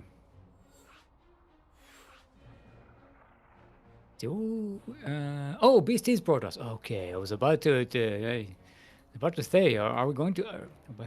I was about to say, do we have any Protoss in this tournament? And then I remembered Beast is in fact Protoss. Say. I also say. Let's see. Are you making fun of me? Look, once in a while I can do that. You always make fun of me. Look, ridiculous. This is ridiculous. Should I remind This is ridiculous. Should I remind you of the blue butterfly? The blue butterfly, yes. Where do I have that clip? I don't have it bookmarked. I'm gonna have to scroll in my clips all the way down to find it. The blue butterfly. Oh no, it's on in your Discord. It's on my Discord, yes. Like at that point, you know that the brain is just not there. The brain is gone. Okay, I'm going to take this time to go and find it. Where is your clip channel? For for the context, for those who only watch the CranKy Ducklings channel, on our personal channel we were playing through Divinity Original Sin 2 with I was playing with Light and Yaku, with Yakuzaku. And towards the end of the stream, after like 5 hours of streaming or something, words had no meaning anymore. Anyway, we are Okay, here in you our don't have to explain, there's a clip. Yeah, there is a clip.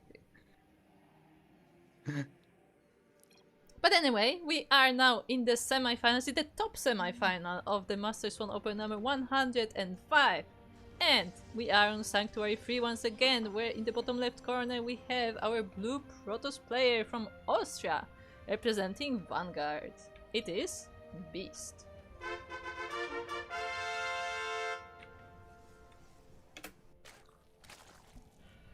And in the northeast corner of the map, all the way from the land of Ukraine, representing Freedom House, it is our red Zerg. Give it up for Set.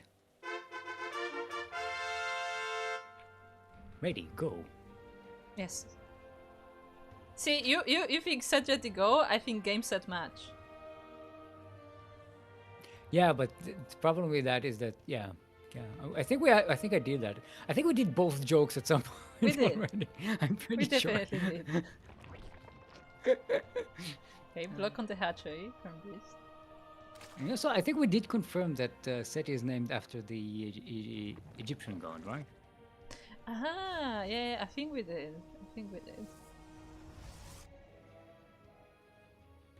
It's just that like in English it's spelled with an H, I believe. Yes. Although I think originally it's just a Set without the H.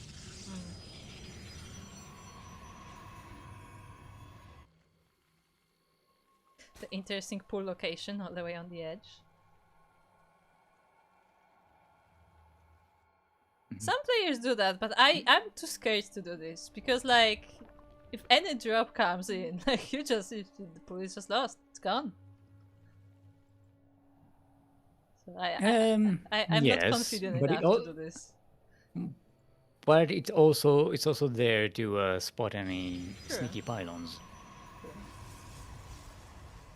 You kind of have to have it there. Otherwise, you'll have probes in your base. The unwanted probe in your base. I mean, they could still hide here. Yeah, but it will be a lot more difficult to sneak in when there's full vision between the ramp and and that location. Anyway, we have our first Protoss for today, as you said, and we are starting with a Stargate. Which we did see previously, right? That a lot of Protoss go Stargate first now. Yeah, nowadays, yeah. Like really quick into Stargate. Popular. Getting a bunch of adepts to scout and do some harassment, but then move straight into into Void Ray. Did you know? Or a couple of yes. What? Did you know that adepts were slightly buffed this patch? This hotfix patch. In what fashion? In the sense that they get instead of +1/+1 with every upgrade, they get +2. So it's like a minimal stats difference, but I mean, we'll see if that's impactful. You mean the units that are rarely even used by the point you add plus weapon upgrades? Yeah. It's like unless you go mass adepts, this is meaningless. There's like it's like buffing Reapers when you get like +3 weapons. It's like, who cares? By the time you have +3 weapons, you don't have any Reapers.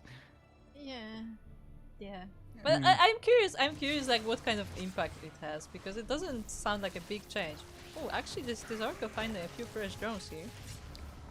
Maybe if you get it in conjunction with glaives. Yeah, like that's the kind of build I'm thinking, where you just get forge and glaives.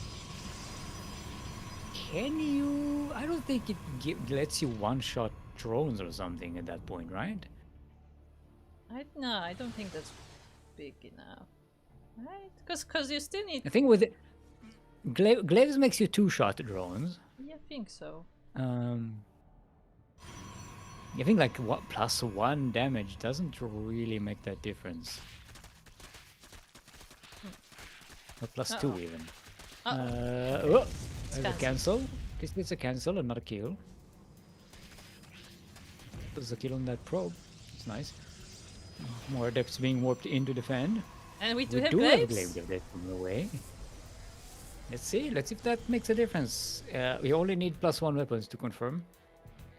Well, we don't have a forge, do we? We don't. No. So, you want to know? But Set is going with roaches, which is a good answer to the adepts, usually. And hydras, for good measure. Yes. Do love me some hydralisks. My favorite Zerg unit. I do So like them as cool. well.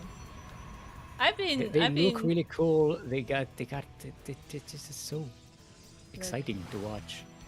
I've been playing a lot of like Linkbane Hydra in Shatter over the last few years. And not because of it being good or anything, but just because I enjoy it. Because it's more dynamic than like Roach Hydra or anything. Yeah. I just enjoy it. That's it. And so that's the thing. Nobody stops you from playing the way you enjoy it. Unless you want, like, you know, get results in tournaments and stuff. I mean, losing stops you.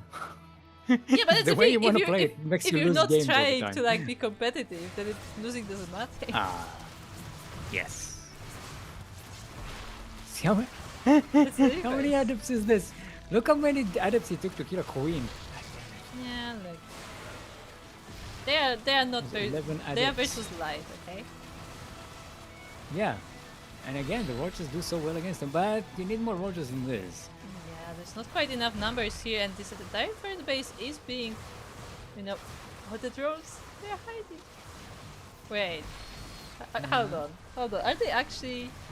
No, you can see them. I was like, does this grass actually act as vision blocker? But no. No, it doesn't. That would be an interesting That would be funny, actually. map design, right? Yeah. Okay, he's starting to get some worker kills here, but more roaches are coming in, and these adepts are starting to dwindle in numbers. The roaches are Set is doing a pretty good job of focus firing those adepts and whittling them down. Now Set is supply blocked and does need to remake some units. Does have a decent army on his side. Meanwhile, we have Storm on the way, Blink as well for the Protoss. So, taking up, you know, getting ready for the next wave. And our Zerg player is getting upgrades. And Blinkstalker is much better against the roaches than the adepts. Yeah, probably. Plus the Storm, really good against the Hydralisks. Yeah, this is not quite enough Zerg numbers here to fight against Beast. And yeah, this army is getting destroyed. Now Set is now economically super behind. Beast has double the worker count. What did I say? No problem with those nowadays. Anyway. Because we did. Beast did say at the start that Yes. Protoss is The Protoss broken is or weak. something. That like Protoss is weak Protoss is nowadays. So look, there will be some banter going on, okay? Okay, Beast. Beast is saying some fighting words here. Toss's worst race at the moment, and Zerg Imba. It's your execution. Rorschach is going to be our next map.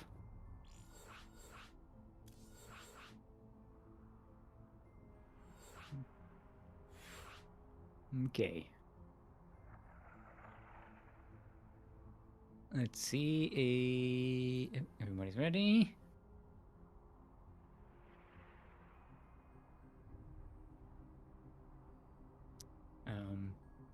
Yeah, okay. Yeah. Said he's saying, yeah, I knew there was adepts.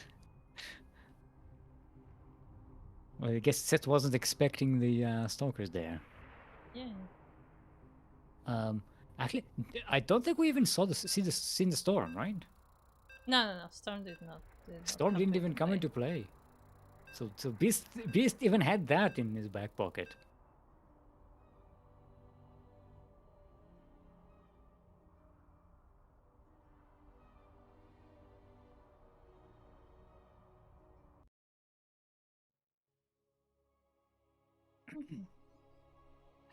My tea is cold, but it's still very sweet and tangy. Not tangy. Dang. Because I I still don't. put some lemon in it and some herbs like spearmint and Okay. aloysia verbena and ginger. It's got a little That's very a fancy little of zest. you. Zest, not tangy. Zesty. That's very fancy of you. Yeah, it's usually what I do when my throat is a little bit scratchy, and then I add honey. So it get like a little sweet syrupy throat coat feeling, sensation Okay, feeling. question. Do you ever Yes. get tea with milk? No, I don't drink milk pretty much ever. Okay. Because that is Nothing against it. I just haven't done it. no, because this is kind of like considered like at least to my experience, like it's kind of considered like also like a medicine thing, where like as a kid when I would have sick throat, like my grandma would make tea with honey and milk, and that was like as like a medicine kind of thing. Yeah, I suppose it helps. You get that greasy from the greasy fats from the milk. Yeah. And the sweetness, it helps. Anyway, we are on Rorschach, the map that looks like two bears high-fiving. We're in the southeast corner of the map, all the way from the land of Austria, representing Team Vanguard. Give it up for our blue Protoss, currently up 1 in this best of 3 series, the Beast.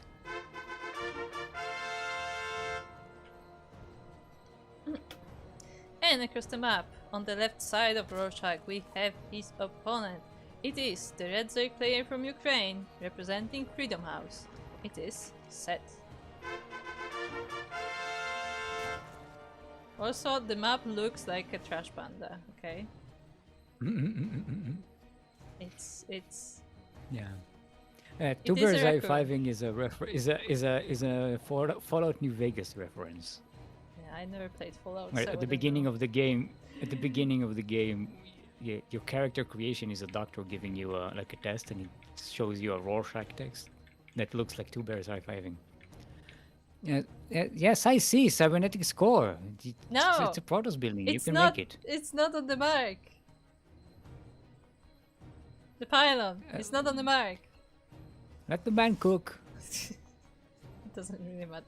But it's the mark. For those wondering, the mark is there, so you can make an optimal wall with your pylon. Says whomst. I mean, definitely not Hero. I feel like Hero almost like, I don't want to say it's spiteful, but like he very often just puts it right next to the marks, and it's funny every time. I mean, all you need to do is get another gateway there, and the wall is Yeah. complete. Like it still And it's got- works. it I'm just It gives you like a nice concave.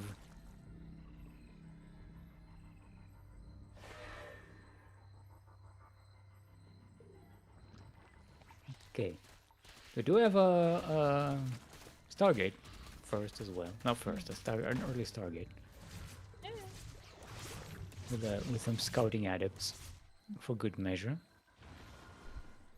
I noticed that usually the timing is you wait for 2 adepts, right? For Yes. the scouts so that you can get you can snipe workers. But here I've noticed that it's always like it's the 1 adept. Well, one adept like finishes faster, so you just send it to scout purely. Yeah. But then when you get 2 adepts, you actually try to do damage. And oh, here's the void ray. We didn't see it in the previous game unless I've No, we forgotten. did. We did, but the void ray was purely just to like hand overlords and stuff. Okay. Yeah, I completely missed that the Was previous game. not really part of an army. Did you hear they're remastering New Vegas Skystan? Please. It's going to suck. Stop it. All the remasters suck. Stop having hope. I had fun Final Fantasy Especially, Remaster was okay. especially when it comes to Bethesda. Stop having hope. Haven't you learned yet? Come to the old side like me. God damn it. I've seen so many of my favorite game developers just die in flames over the years. I don't have hope anymore. I don't care. They're even making a New Vegas sequel. I don't care. I don't even want to play it. I know it's going to suck. There's no way it's not going to suck.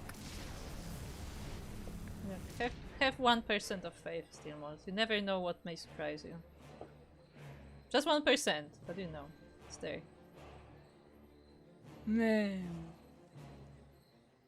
I'll wait for the 10 years of development that it's going to take and all the extra hype, and then I'm going to see it, and then I'm going to go, well, do I play it or do I don't? And that's when I'll make my decision. That's fine. The moment, really don't care. The last Fallout I played was Fallout 4. Speaking of remasters, can we remaster KOTOR, please? Because I've never actually played those games. I started skipped them. recently, but like you can very much feel that the controls are quite archaic. Let's put it that way. So like I would like a remaster purely for like the technical reasons to just improve, you know, UI and stuff. Yeah, but you know they won't do that. They spend most of the time doing yeah. improving graphics and then breaking everything else in the game. I mean, I assume that there are probably like mods for that and stuff, but I never had the patience for mods. It depends on I like to use mods, but it depends on how easy it is to mod a game, and how available mods are. Because I like to at some point create my own mods for games, just so I can learn more about how the game is made and you know the mechanics of it. So I think I made a small mod for New Vegas. I made a small mod for Skyrim. Like just a bunch of like items and stuff, and then I made some mods for Stellaris. Of course. And I made some for Star Sector. I made some sheep mods for Star Sector. But then you actually have a tool for creating those, so you know, like a specialized tool. So it's really fun. Meanwhile, Alright, speaking of fun, Beast is pushing in with those stalkers. Yeah, we have like 5 minutes of quiet in this game. But this time, this is set with hydralisks and roaches. The stalkers don't really stand much of a chance here. The Arabs do manage to sneak into the main base, so they're going to kill a few workers, but not too much.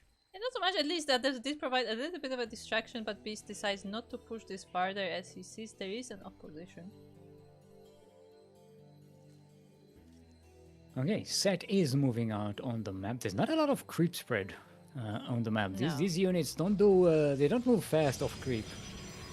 Storm is finished. There are 3 High Templars charging up their energy. There are some Stasis wards. Or not. The High Templars are going down. Only one of them survived. Oh no! Oh, the storm didn't even storm. Yeah. But there are a lot of stalkers here and cannons and shield batteries, so this is not a very breakable well, the position. Shield batteries are depleted though, so they can aren't recharge though. Yeah, they have time to recharge now. Okay, denying that 4th base is big. Set, oh, but there's a storm. And now Set is like, uh-oh.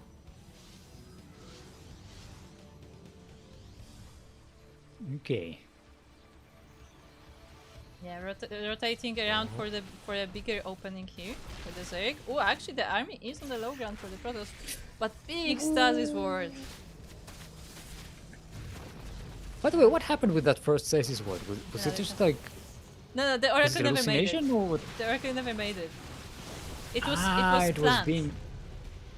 Oh, I was like, why isn't it triggering? Yeah, the Oracle was going to make it, but it was sniped by the Hydras. Ah. We've No, I had don't that want to play Caravan. Uh, uh, okay, Set is still bringing reinforcements across the map, so there is a chance to overwhelm Beast here. The wall is no longer a wall. Zerglings can easily sneak in. The thing is, the reinforcements are Zerglings mostly. Like he's not really reinforcing the Hydras, the Roaches. There's some on the way, but only a few. And Zerglings alone, I don't think can quite break this Protoss defense. There is some good denial of that fourth base of Beast, but actually it's no longer being denied, and Set has not gotten a fourth base of their own, so this is putting the Zerg quite behind, despite the pressure on the Protoss on this side of the map. Yeah, for a second I thought that Set will try to surround his army, but he decides against it. Consolidates the army in the middle of the map. Storm kind of prevents that, doesn't it? So... Because whatever position you want to be in, Storm will just make sure you don't want to be there, right? Mm-hmm. It's a very powerful zoning tool. Yeah. Whew. How much damage? It just got all the Zerglings to be half health with one Storm.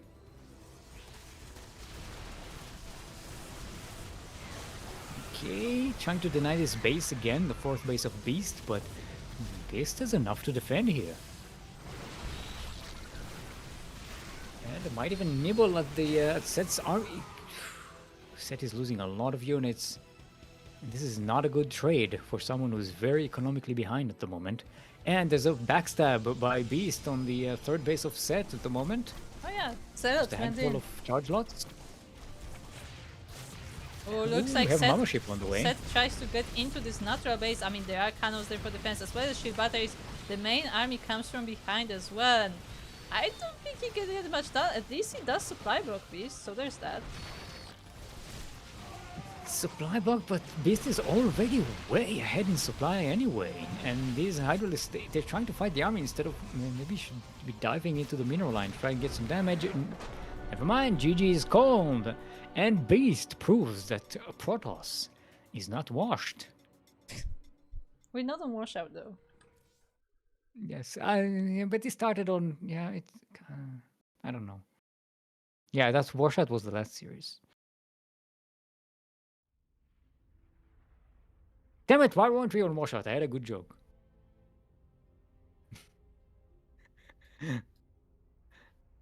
Anyway, we now have our finalists. It's going to be Align versus Beast.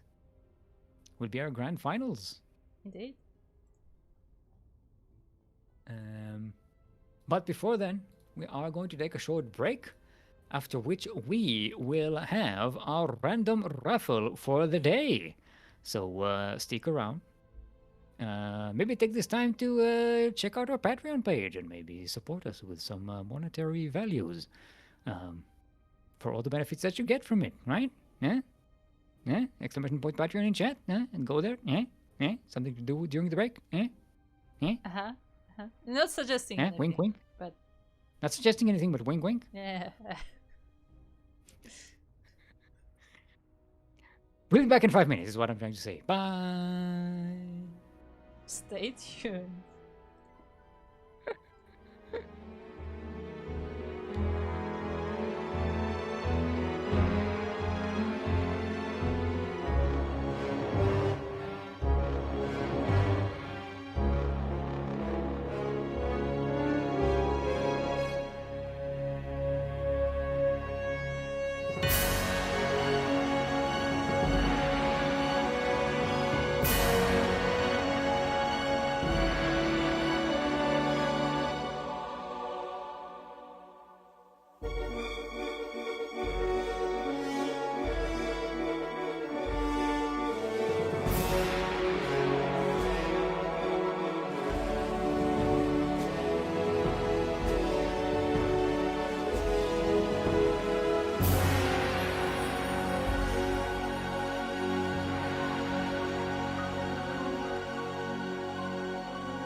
Welcome back to Master Swan Open 105, our monthly amateur tournament up to 4.7k MMR. So the lower masters, or the middle masters? I'll have to check how the MMR goes nowadays. 47 MMR. 47, yes, just 47. So if you're above bronze, just can play. Sorry. I don't even know what MMR there is in bronze. Like, can you be below like 1,000 MMR? Like, is that even a thing? Like, I think the game starts. I mean, I'm at 0 MMR, so yes. No. Because you're not ranked. That doesn't count. I mean, if you get ranked, okay. Like, what is the lowest MMR possible you can get when you get ranked? I've never checked. Maybe it's time for you to do so because you don't ladder. Like, we would actually get the true answer. Like how brain dead do you have to be to have 1 MMR? No, it's just like most ranking systems just start you at a certain like number and then like it goes up or down. So I just wonder what the lowest possible MMR is. But anyway, we are here getting ready for the finals.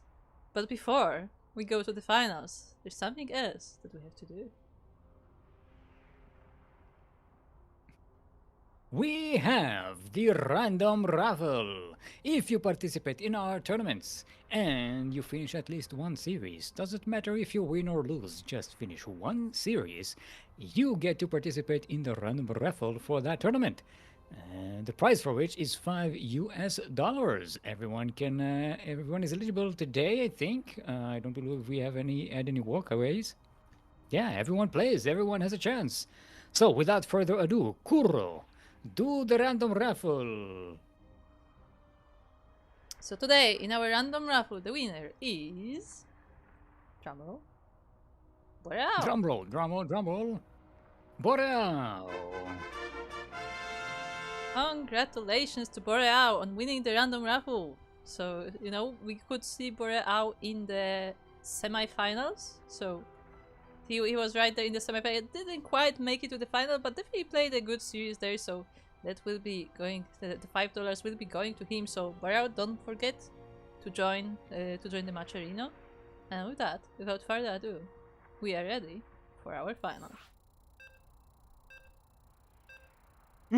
Beast is joking. 1 base all in as always. On Fear and Faith? Yes. Yes. This is a 4 spawn map, right? Yes. No, not it. Well, you do have the worker monorails, right? Yes. The tubes. Did you see? It's still possibly a good cheese map. I guess with Protoss, yeah, you could do some funky stuff. But did you see? Okay, never mind. We'll get to it. But we are now in the finals. Okay. Huh? On Fear and Faith. We're in the southeast corner of the map, all the way from the land of Austria. Representing Team Vanguard, it is our orange Protoss. Give it up for the Beast. And across the map in the top left corner of the map, we have his opponent. It is the blue Zerg player from Mexico, playing for Grand New Alliance. It is Alain. Yep, Alain does not have to answer that. He does not. Just get a scout. Not. Don't get baited. Gotta use your scout powers. They still don't use the tube. I don't think they know about the tubes. Swan in Mexico. Swan in Mexico. Good one. That's a good answer. Yeah, I mean, correct, I guess. The perfect answer. Hey, Boreal Gamer. Hello in chat there. Yes, you won the raffle. I'm so happy. That's good. Still, no one will beat the happiness of Bian winning the raffle. Why? Was he happy? Yeah, that was so. He was always complaining that he doesn't win the raffle, and then when he was like, "Oh, I'm crying," so beautiful. can take it. He just wants to win. Yeah, He just wants to win. Just a little guy who wants to win. Little guy, yes. Hasn't What- achieved. okay, what were you saying before? What were you starting to say before? Oh yeah, the, did you see Petit Drogo's reaction to finding out about the tubes? No. Because he was casting Oh, at right. Homestead Yeah.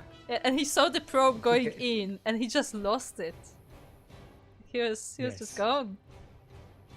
It's like so much potential. Imagine what I can do with this. I don't even easy know to about that. Like, he spot. just started laughing. He just completely lost it at that point. He did not think that this was possible. And this map has two tube thingies on Yes. each side because there's an inner one as well. Yeah, there's Just this one between the like bases.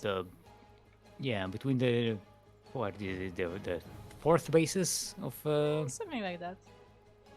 of each side. Yeah, I don't know what that says. Me neither. I'm also pretty sure we already went over what it said. Did we? I'm pretty sure we did. When this map was like in TLMC, I think we explored that part. There must be some Russian language reader in chat I'm sure. who can enlighten us. I also did say that That I was a clutch found. look. Yeah, that was a clutch look.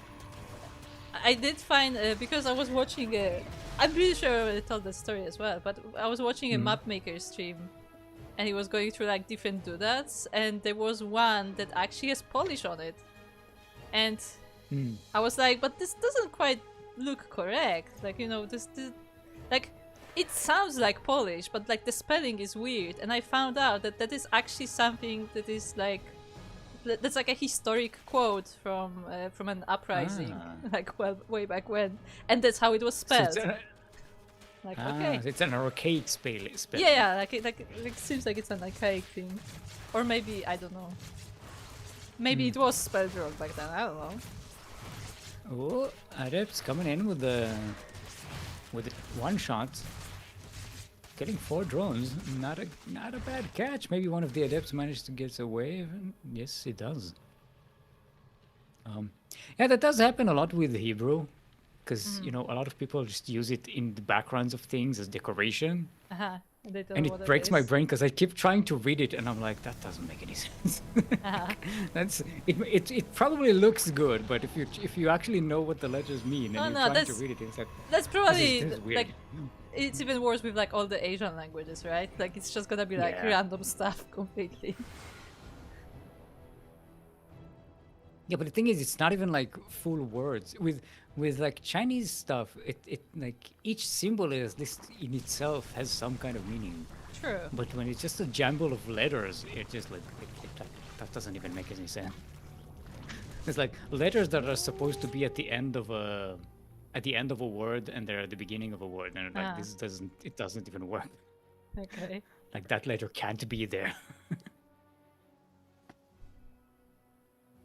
Look at the oracle snuggling to the building. Yeah, this is not flying through it. Like that one overlord.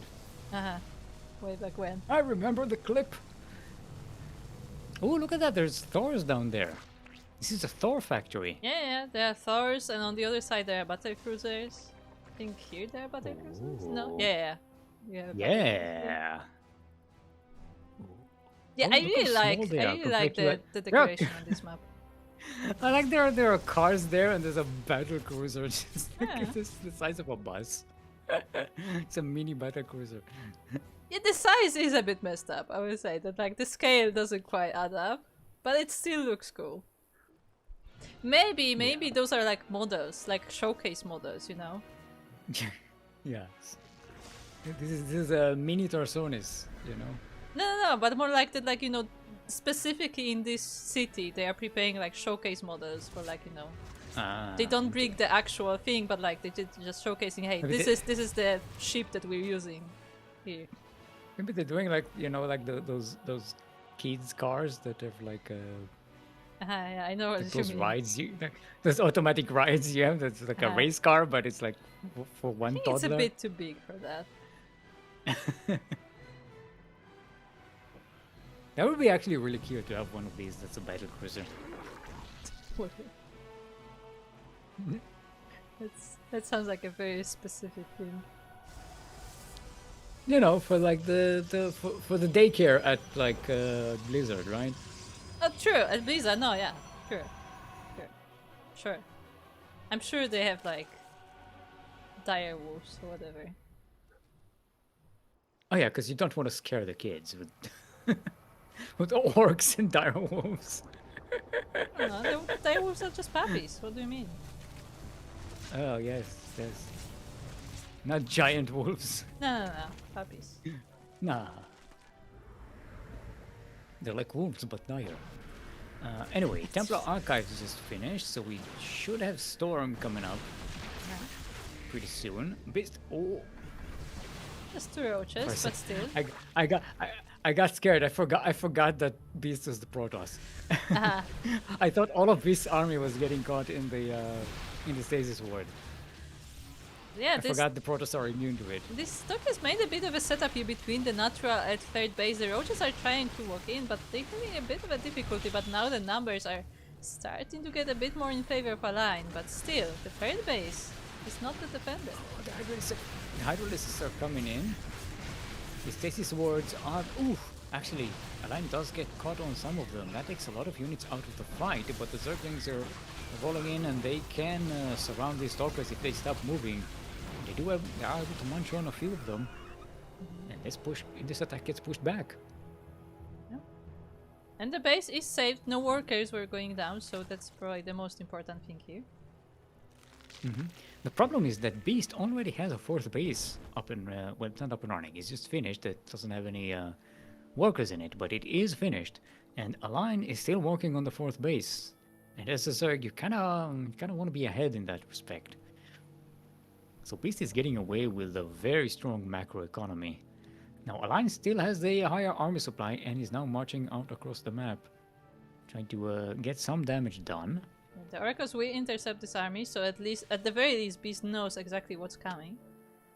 I don't think they have enough energy for revelation. It would be nice to get a revelation on that army. Yeah, or maybe just saving it for the Stasis wards.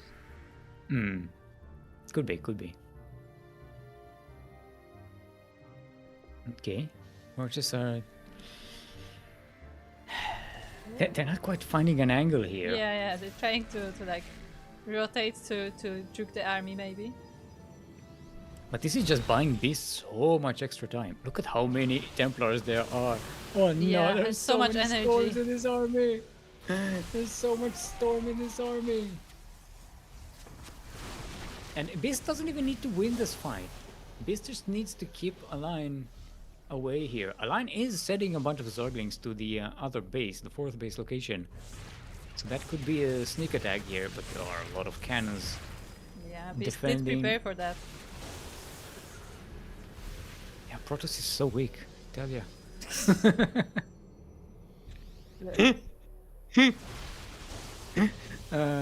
Sorry, I'm just teasing Beast. Beast is always like, Protoss is so weak, Protoss is so weak. I like what somebody said. What somebody said, that like at the amateur level, focus on your mistakes first and on a balance second. Yes. Because there's always something you can still improve before you get to the point where like balance stops you.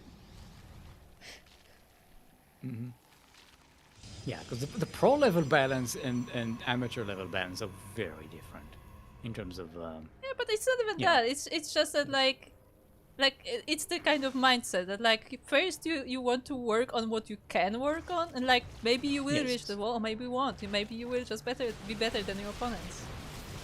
But like putting yourself in that mindset that it's not your fault is like, you know.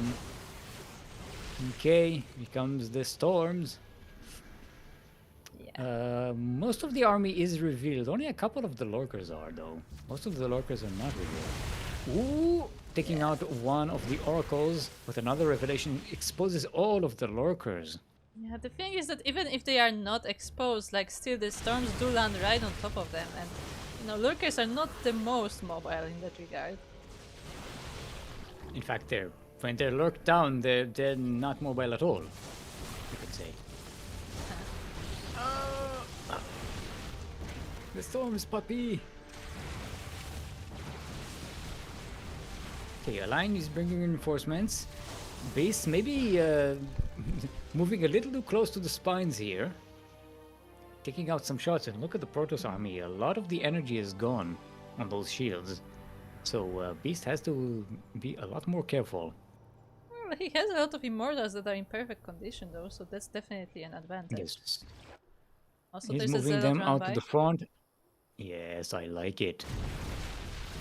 The backstab is often the thing that wins the game here. Yeah, When there's a stalemate. because Align is putting all of his focus on this attack. There are Zerglings there to intercept that. But is it enough? And spines as well. It should be enough with the queen here. If Align is paying attention. No transfuses though. Oh no. Oh, he doesn't have any energy. Yeah, Align returns home to deal Yeah. with this, but Beast uses that opportunity to actually move out with this entire army. 12 drones go down so far. That's nothing to sneeze at. I don't know if drones sneeze. Do you think they sneeze like dogs when they're playing?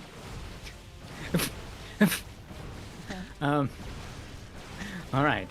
Beast uses the opportunity here with the Alliance army is out of position to snipe the fourth base.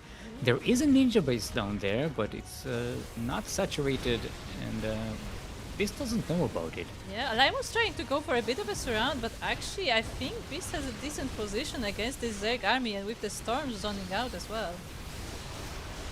Oh, the entire Zerg army is stormed, and it will go down. Oh, that was rough. Yeah, Beast backing away at the last second there, not getting surrounded. Even though it was on the low ground, he still had the better position because of the choke point. GG is called. And Beast will take game number 1 in this best of 5 series. Indeed.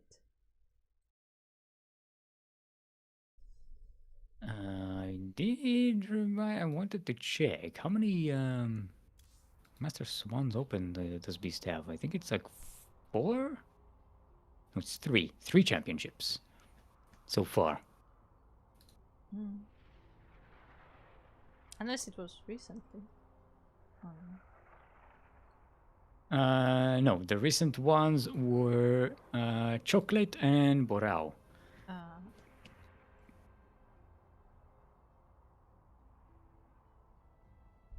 Yeah, because our master list doesn't update. It's not automatical. Well. Yeah. So, look. Which is a bit of a shame. Look, I'll get to it, okay? Look. It's on the list. The list may be long, but the number two Wikipedia contributor right here. Yeah. Imagine what would happen if I actually was up to date. And even we'll actually have our Wikipedia's updated. That's what it takes to be number 1 group.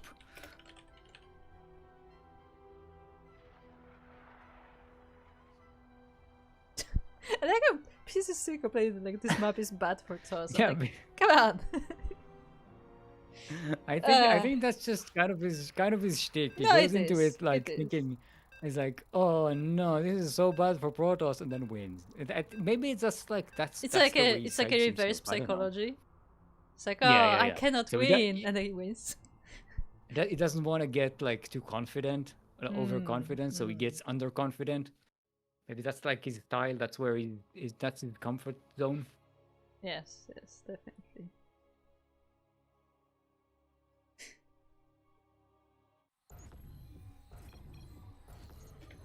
Anyway, we are here on the old Sun Temple, where the sun reaches the old walls of stone and sand. Anyway, in the bottom left corner we have the first of our players. It is the orange Protoss player from Austria representing Vanguard. It is Beast.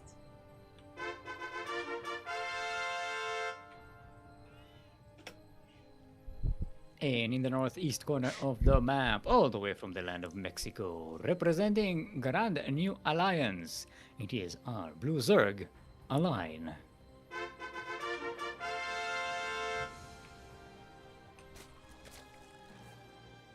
That Kraken does look like a really cool motorcycle helmet. True. Sometimes I just wonder how fast, like, if I could pull off the auction people, like, beat. But I have a problem that I don't know what words to say, and that's when I start stuttering and I just stop. I sometimes kind of do it when I'm doing like how many drones are dead or something like that. But like, So, my brain, it's very difficult. my brain does not come up with words fast enough. Yeah, that's why I only do it when those are, because it's just numbers. Then when it's numbers, it's easier, right? Because you have the number right in front of you, and I don't have to think about it. True. See, that's the trick, you know. And this is what auctioneers do, right? Because they're just reciting the They're not numbers. really, Yeah. They're not actually speaking very fast. They're just reading numbers Really fast. really fast.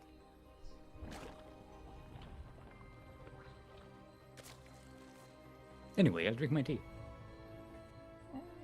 Enjoy the tea. So I put in it some Aloysia verbena, which is the plant that they make Inca Cola from. Ah. It's got a very like lemony, minty bubblegum taste. I'm not gonna lie. I miss Inca Cola. I've had it like twice. And like you can taste that this is probably not healthy, but it's good. Yeah. Well, so the plant is it's just like a herb you can just buy and grow in your garden. Yeah, It's very, I wonder if you can actually make some relatively easy. interesting drink from it, like just homemade. Yeah, we put it in our tea all the time. It's very popular here.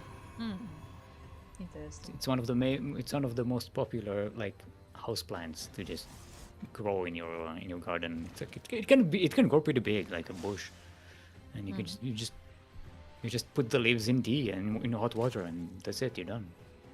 I'm trying to think, but I like nowadays. I'm talking about like modern day, not like in the past. Nowadays, I don't think there's any like herb that like people commonly grow, like in gardens and stuff, to like actually use in the kitchen. Like I don't think it's common. My mother always liked to have like a garden. Yeah, but with that's a why I'm bunch of, saying like, modern, herbs and like spices and stuff. current day. Like I'm trying to imagine every garden I've been to lately, and I cannot like remember any herbs that people are growing. Like they're growing a lot of fruit, that's for sure. Like sometimes vegetables, but not really herbs. No, we do a lot of herbs. Like my brothers both have gardens, and they well, one of my brothers is a gardener, so like he's a professional. So he has like He's disqualified. He's disqualified. He's Yes. too good at that. Yeah, but one of his kids is also like a green thumb, so we like that stuff in our family. But it is, it also depends, like if you have space for it or for time sure. to deal with it, because most of the time it's just like I don't really grow stuff myself because I just can't be bothered, like tending a garden. It's so much extra work. I would love to tend a Like, it's garden, just- but I just have no means to do so right now. Yeah, I actually, have a garden to I tend, and genuinely enjoy gardening. So like I've been forcing myself the past couple of weeks. Like every day, I go out for like 2 minutes out in the sun to get spearmint for my tea. That's my 2 minutes of direct sunlight that I do every day. I go to the spearmint pond. We have a big pond with a bunch of spearmint in it, and we just pluck the stuff and sit there for 2 minutes in the sun. so that I'm not a complete degenerate. Disgusting. And I actually literally touch grass in the process. Oh 'cause it's no! in the grass area in the backyard. That's how healthy I am. Oh god, touching grass. Ugh. It's like I'm sane or Are something. you even a gamer? No, I get really good night sleeps in the past couple of Oh. weeks. Oh, It's weird. outrageous. Outrageous. I don't even. Do you even degen? No, I do not. Next thing you tell me is you're like waking bright in the morning and you're like all rested Yes, up. I am. Yes, I am. Awful. How dare you? Weird. And then I eat breakfast and drink tea. It's odd. It's really odd. I'm not gonna lie. This is the part where like my two sides of my personality are arguing with each other, because I would love like this like sunrise breakfast kind of thing, but I just don't have the time. I'll have to just like give up on sleeping entirely. I mean, that's essentially what I had to do. I had a week where I just didn't sleep for like 36 hours and then just went to sleep at night. Until eventually, it took like a couple of weeks of that, and then I managed to synchronize and actually sleep at night. Anyway, After months of bad sleep. And speaking of bad sleep, this nightmare is coming in with a whole bunch of glaive adepts. They are kind of ignoring the roaches. Are they going to finish the warp? No, they're not, they're going straight canceling the for the warp. roaches actually. because they are winning the roach war here. Yeah, the roaches are quite weak, Oh, but there Morts. is reinforcements, and now it's getting a bit tricky for the adepts. They have to shade out of here, but quite a few of them will be lost. There's an oracle left there, but it will run out of energy long before it kills the roaches. There is Sure. Storm on the way for the Protoss and Blink and +1 weapons, but Align has survived this pretty handily. They didn't lose that much. Yeah, definitely Beast was helping for a bit more there, like at least, you know, killing like a mineral line with these adepts. Like that is a lot of adepts that are not really getting damage done. And with Okay, they are glaives as shedding out well. across the map. There is a backstab of Zerglings waiting in the south corner there, south edge of the map. Align can have that triggered. They might be able to sneak into the natural base if Beast isn't paying attention, but it looks like there's an adept blocking up the wall there. So we'll see if that actually works. The hatchery finishes. Okay. The roaches are coming in to defend. It should be enough against this amount of adepts. Oh. Okay, these are glaive adepts with +1. Let's see if they can actually one-shot workers now. Maybe we can actually Well, see if they that can in the survive natural that base there. Oh, they're actually shooting at the roaches. They're not Yes. even. Yeah, they didn't even attack. So the we workers. still don't know. Somebody has to test it for science. Yes. Fear Dragon, Fear dragon. where are you? You're prophesized to return when we most need you.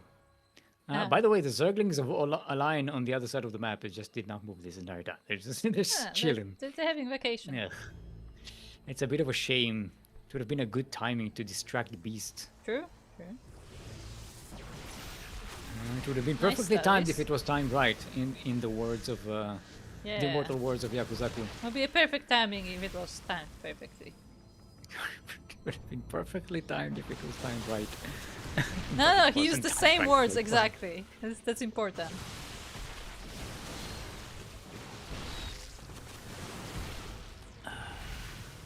Okay.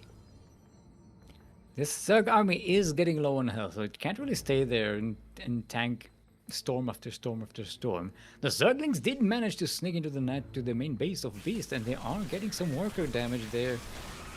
But there are But zealots some, there to defend. Yeah, Zealot Warpins will be able to push those away, but the damage is done. Beast is struggling economically. Align is on 4 bases, Beast is on 3. And Align does have the higher army supply. So as long as Align can keep the pressure on Beast right here on this side of the map, Align does have the advantage. I mean, going into this bases won't be that easy though with all of these cannons and the army around. Well, starting defense, it helps against the small units, but against this big army, it really shouldn't do much. Oh no, the army gets split up! I don't know if that was intentional or just unfortunate pathing. Hello there. Judging by where the queen is, I think pathing. Don't get out of the way, queen's just blocking the army. Oh no, this stupid queen is ruining everything. Look, she's contributing. Okay, the lurkers are lurked. But the Storm's Puppy and the Revelations on top of them. Storm is just doing so much damage. Beast just doesn't need to run in here. It all does blink forward and cleans up Align's army handily. Does lose a lot on the way. I think lost all of the High Templars. Yeah, all the Beast High does not have Templars any are High gone, Templars. but all the Immortals survive, so that's nice. And why are the Templars gone?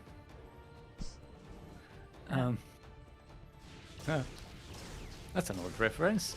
Where was that movie from? That was like in 2000. Don't Three look or it up. four? Don't look it up. Don't look it up. Don't look it up. Don't look it up. It was like 1980.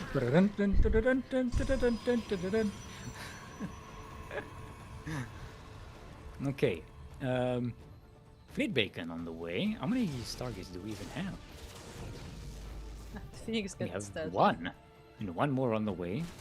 So it's not a big commitment to air toss just yet.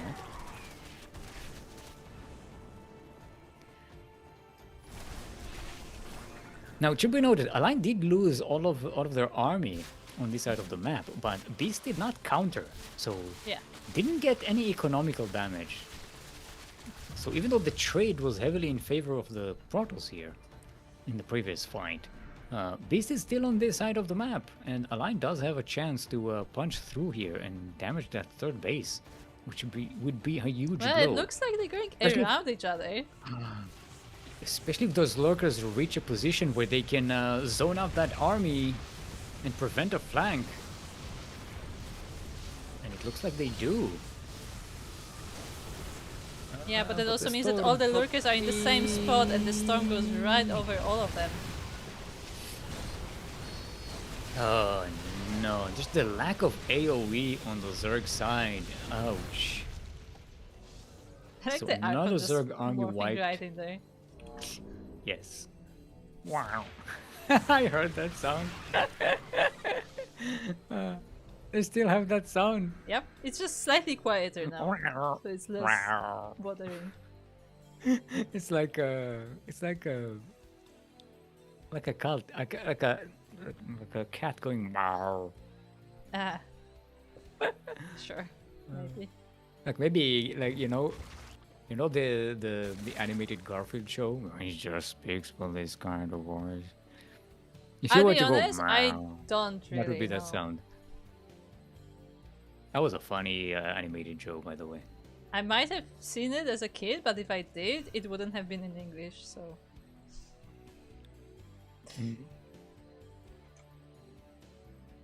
We have Zerglings over here. And the main army over did you- there.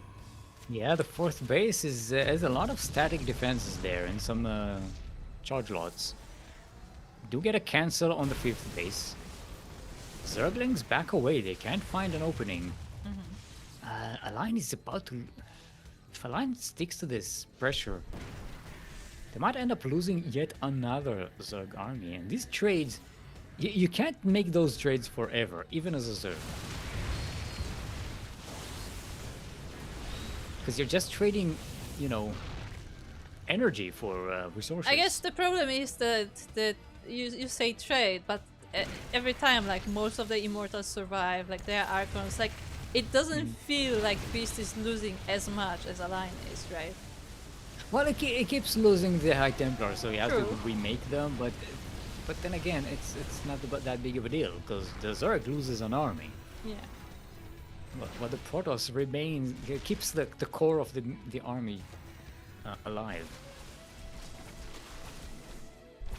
Alright, and a great backstab there with the charge lots. 16 drones go down. 21 Hydralisks on the way. Now, that's a lot of DPS, but the problem is that they are going to warp in or morph in very different positions, and they are going to go into around this army in small groups, and that's not good. 21 Hydralisks can kill this army, but only if they are all of the same place.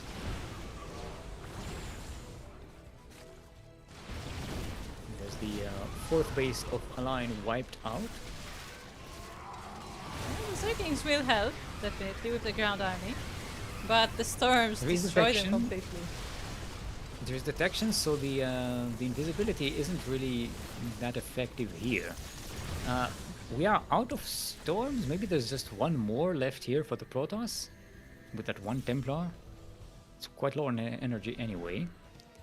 So this is a dwindling Protoss army.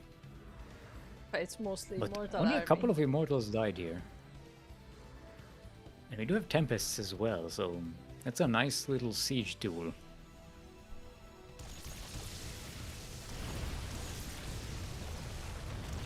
Yeah, even walling off the Zerg for reinforcements.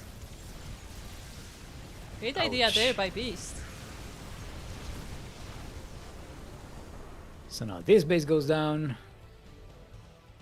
which is kind of a ninja base, given how far it was from the.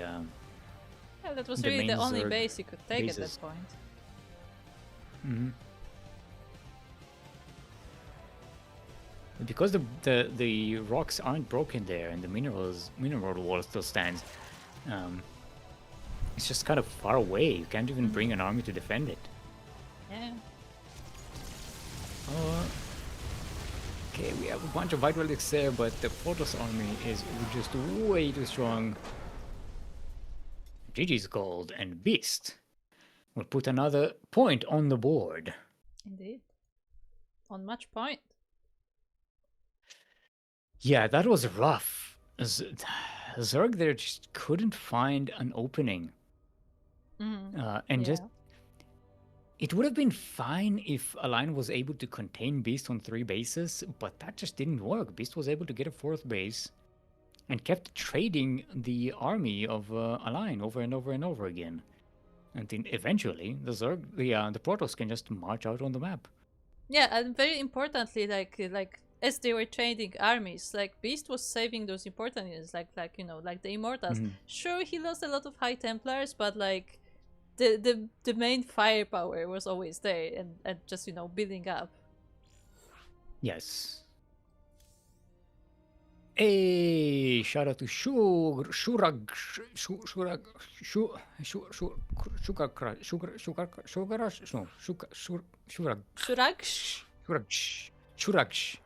How do you read a G and K next to each other?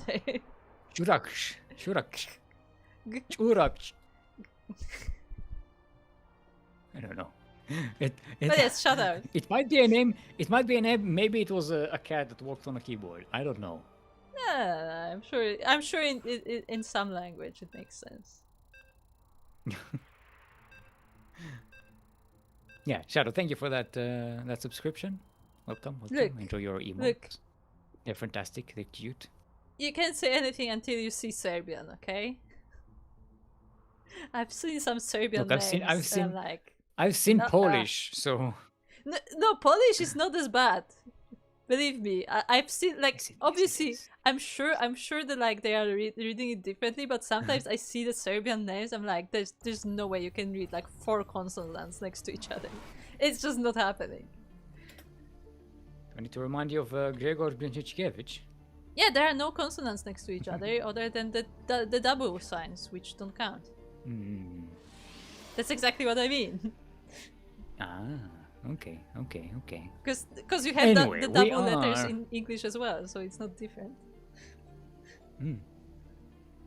Speaking of different, we are on Black Rock. We're in the southwest corner of the map, all the way from the land of Austria.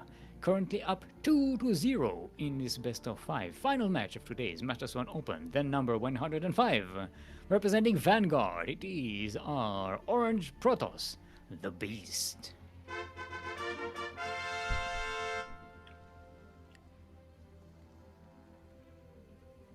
And across the map we have his opponent, the Red Zerg player from Mexico, representing Grand New Alliance. It is Align.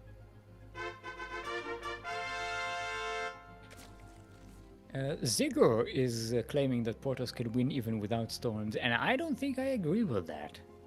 Because in the previous engagements, the storm was pretty much the main damage dealer for the lurkers and the hydralisks. I mean, the storm definitely contributed a lot. That is true. Which the storm enables the Protoss to weaken the Zerg army without engaging into the lurker range.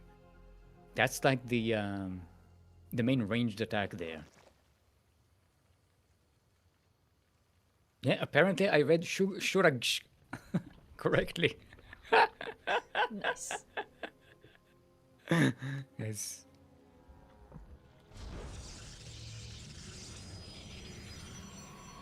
Well, at least I can do something right. Huh.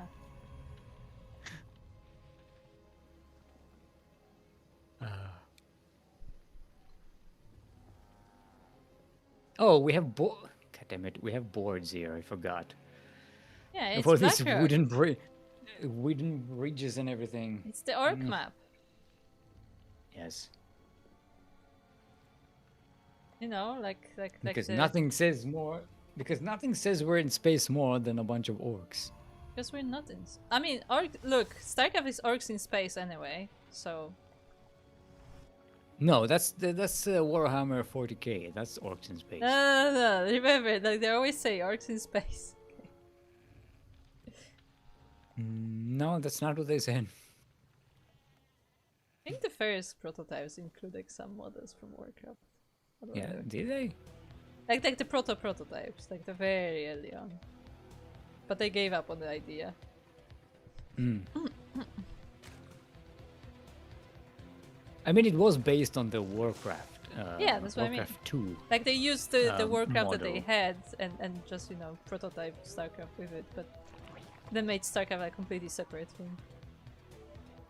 Yeah, I think look, I first interacted with StarCraft with there was a demo, which had like a couple of Terran missions. It had like a Terran tutorial type of thing, like a demonstration. And that was so fucking cool. I didn't even think about Warcraft. I was like, yes, it's named Craft, and there's like, yeah, I know about orcs and stuff, but this is so different. It was so cool and different. I didn't even consider that. Speaking of cool and different, these two Zerglings are actually gonna get a pylon. That's a huge get. Align does lose a couple of drones on the other side of the map, but yeah, a couple of drones for a pylon, definitely worth it.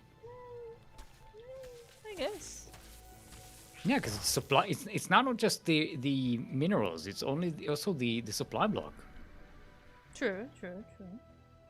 And this is still supply. Okay, no, it's not supply block.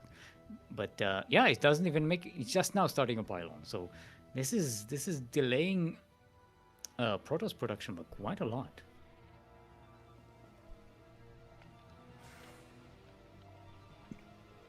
Meanwhile, we have another Link group here preparing. Ooh, Banings as well. So we're gonna go for a bit of a Bane bus here. Yep. No, why wait for Storm? Just bust now. Yeah. Might even hit before the shield battery is ready. Yeah, maybe. Look at him. Oracle Look is at him helping avoiding out, them. but I mean, will it be enough? One of them goes down, and the shield battery holds. The Yeah, but the Zerglings Zerglings manage are to through. squeeze through Yeah. though. Oh, they could just kill the pylon. The Void Ray does go out. The Void Ray is a huge defense here for Beast. Because the Zerglings just can't attack it. And not a lot of Zerglings manage to squeeze in here. The Warpers are able to take care of these on their own. Align tried to sneak in a bunch of Zerglings to be morphed into Banes, but Beast did not fall for that. The Oracle finds them and kills them. There's more Good, Zerglings good streaming move there in. by Align. Yeah, It's there's a more, good idea. there's more Zerglings streaming in. I think Align was very much hoping that this will break the base, but I mean, the wall is a wall once again. He needs more banings to bust it, but he only has 2, and with the shield battery, I don't think that's enough. Yeah. Oh, and they don't even hit the adept. They hit the buildings. Ouch. So the adept barely loses any energy, and the shield battery heals it up pretty quickly. Now they're trying to go over to this third base, but Align doesn't even have enough to deal with that. And now Align is super behind economically. Having not enough workers. There is a third base for the Zerg, so there's potential to recover there, but now Beast is free to use this Oracle on the Void Ray to just counterattack and do some extra damage on the other side of the map. So Align has to keep the pressure going and try to catch Beast lacking, but Beast is not lacking, and even this wall is actually completely sealed. Look at this wall. It's bolstered by a whole bunch of shield batteries. Like Beast is Cybernetic working. score goes down. Beast is working on a third layer of this wall. I don't. Adept, Yeah. Adept is not. Oh, okay. Now it's starting to lose some what do you health without the shield battery, and it survives Yeah. despite all of that. Oh. And now it has to destroy the shield battery because they cannot get out. Oof! Look at the units lost tab. Look at the lost resources there. Ouch! So much minerals and gas wasted because of those banes. Yeah. This is a rough start for the Zerg. Now, Align is recovering economically, but Beast is getting away with a third base up and running. And there's already a fleet beacon on the way. Yes, Fleet Beacon, Glaives are halfway done as well.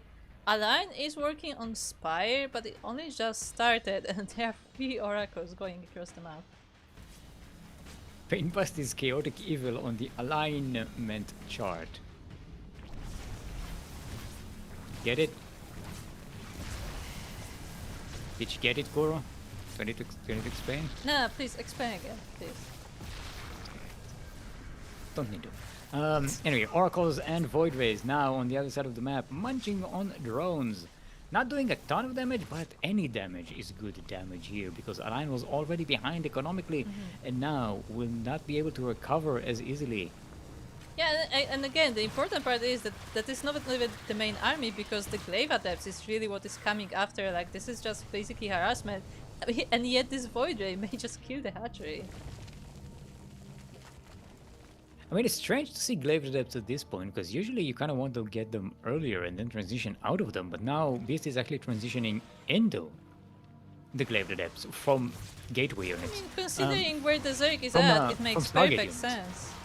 Yeah, no, I agree. It looks weird, but it's actually really powerful, because the Glaives hit you really hard. There's not a lot to defend for a line.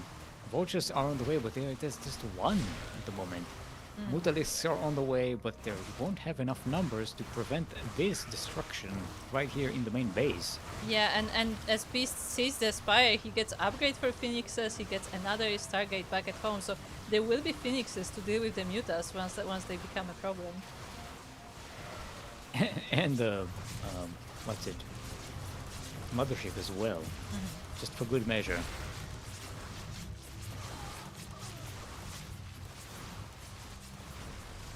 Okay, the Adepts numbers are dwindling. This should be enough for the Zerg to wipe them out, but they are still doing damage. More drones are dying. 29 drones. Can I get a 30? Can I get 30 drones? 30 drones. 30 drones on the other side of the map. 30 drones for the red Zerg. 30 drones. Can I get 30 drones?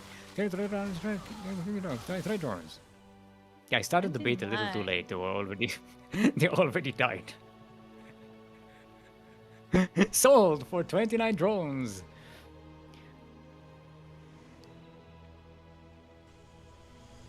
I like the mothership. It looks like the map. Look at it. Like the map, Mothership? Yes.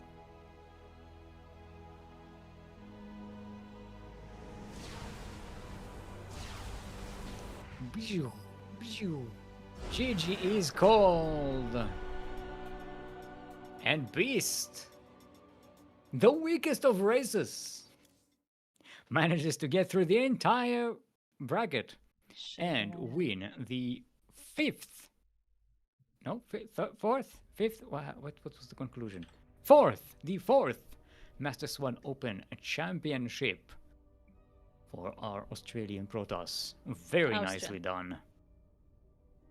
Not Austrian, Australian.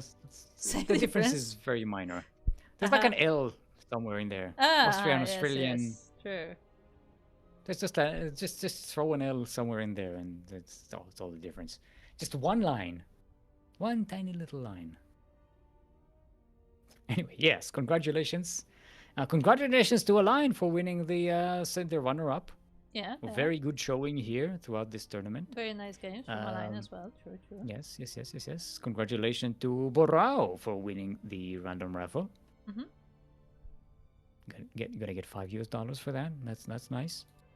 Congratulations to everyone else who participated in this wonderful tournament. We had a beautiful show up today, and for some wonderful series, wonderful games, wonderful people in chat there enjoying this game. To the cast. Hope you enjoyed it. It was fun. Thank you to Krupp, hero of the wasteland and savior of esports. It is Krupp. Thank you to me, still like the metal. More like the thing you put the metal in so that it retains its shape when it cools down. Thank you to all our patrons who make all of these tournaments possible, because the prize pools for these tournaments are entirely funded via Patreon. Thank you to Light VIP, the admin of the tournament. Don't forget him. He does a lot of the work at the beginning. Mm-hmm. Setting things up. Thank you for our subscribers right here. Shuragsh. We had Captain Fish gifting a subscription back there. Yeah, I remember that. Yeah. Thank you very much. Thank you very clutch. Clutch? Yeah, sure. Yes. Thank you to Bailings. Bailings are always nice to have. Thank you, Storm. Thank you. Thank you, Blizzard intern for the hotfix. Thank you for the game still working and actually still hosting working. lobbies, because that's not always the case, and unfortunately. Yes. Yeah. We had a relatively uneventful. No, I don't think we saw that many bugs today. You had the one with the login, but that's it. Yeah, for the most part, everything was working fine. But yeah, anyway, thank you very much for watching. Thank you to all the players who participated. Of course, if you want to see more of us, then make sure to follow the channel, whether you're watching on Twitch, YouTube, Facebook, Kick, Soup, or whatever other platform you may be. Thank you very much for watching. Of course, follow us on the social medias. We are of course on YouTube. We are on X/Twitter, Instagram, Facebook, Mastodon, Blue Sky.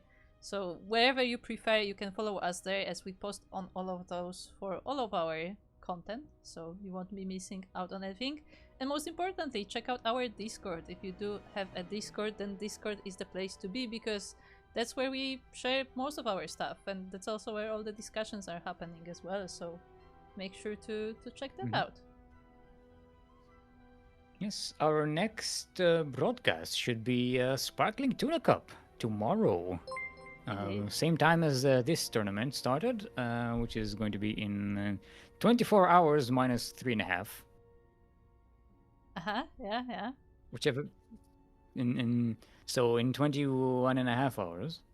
Also, thank you to Aistan for 200 bits. Yes. The Aistan. Showing your bits in public. Oh no. But with that will be all for our today's tournament. Our next amateur tournament, let me see. Currently is scheduled on the 15th of August, so there is a bit of a break because of the RSL. There will be a bit of a break from the amateur tournaments, but they will be coming back in August once again. So if you're interested in signing up for those, then again, make sure to follow our social, make sure to join our Discord, as all the sign-ups, brackets, and so on will be posted there. And other than that, we will find another StarCraft streamer to raid. And we will see you next time. Or you will see Light VIP tomorrow. Still, anything else you would like to add before we leave? Backsteam now. Backsteam now. Indeed, backsteam now. Bye! Bye.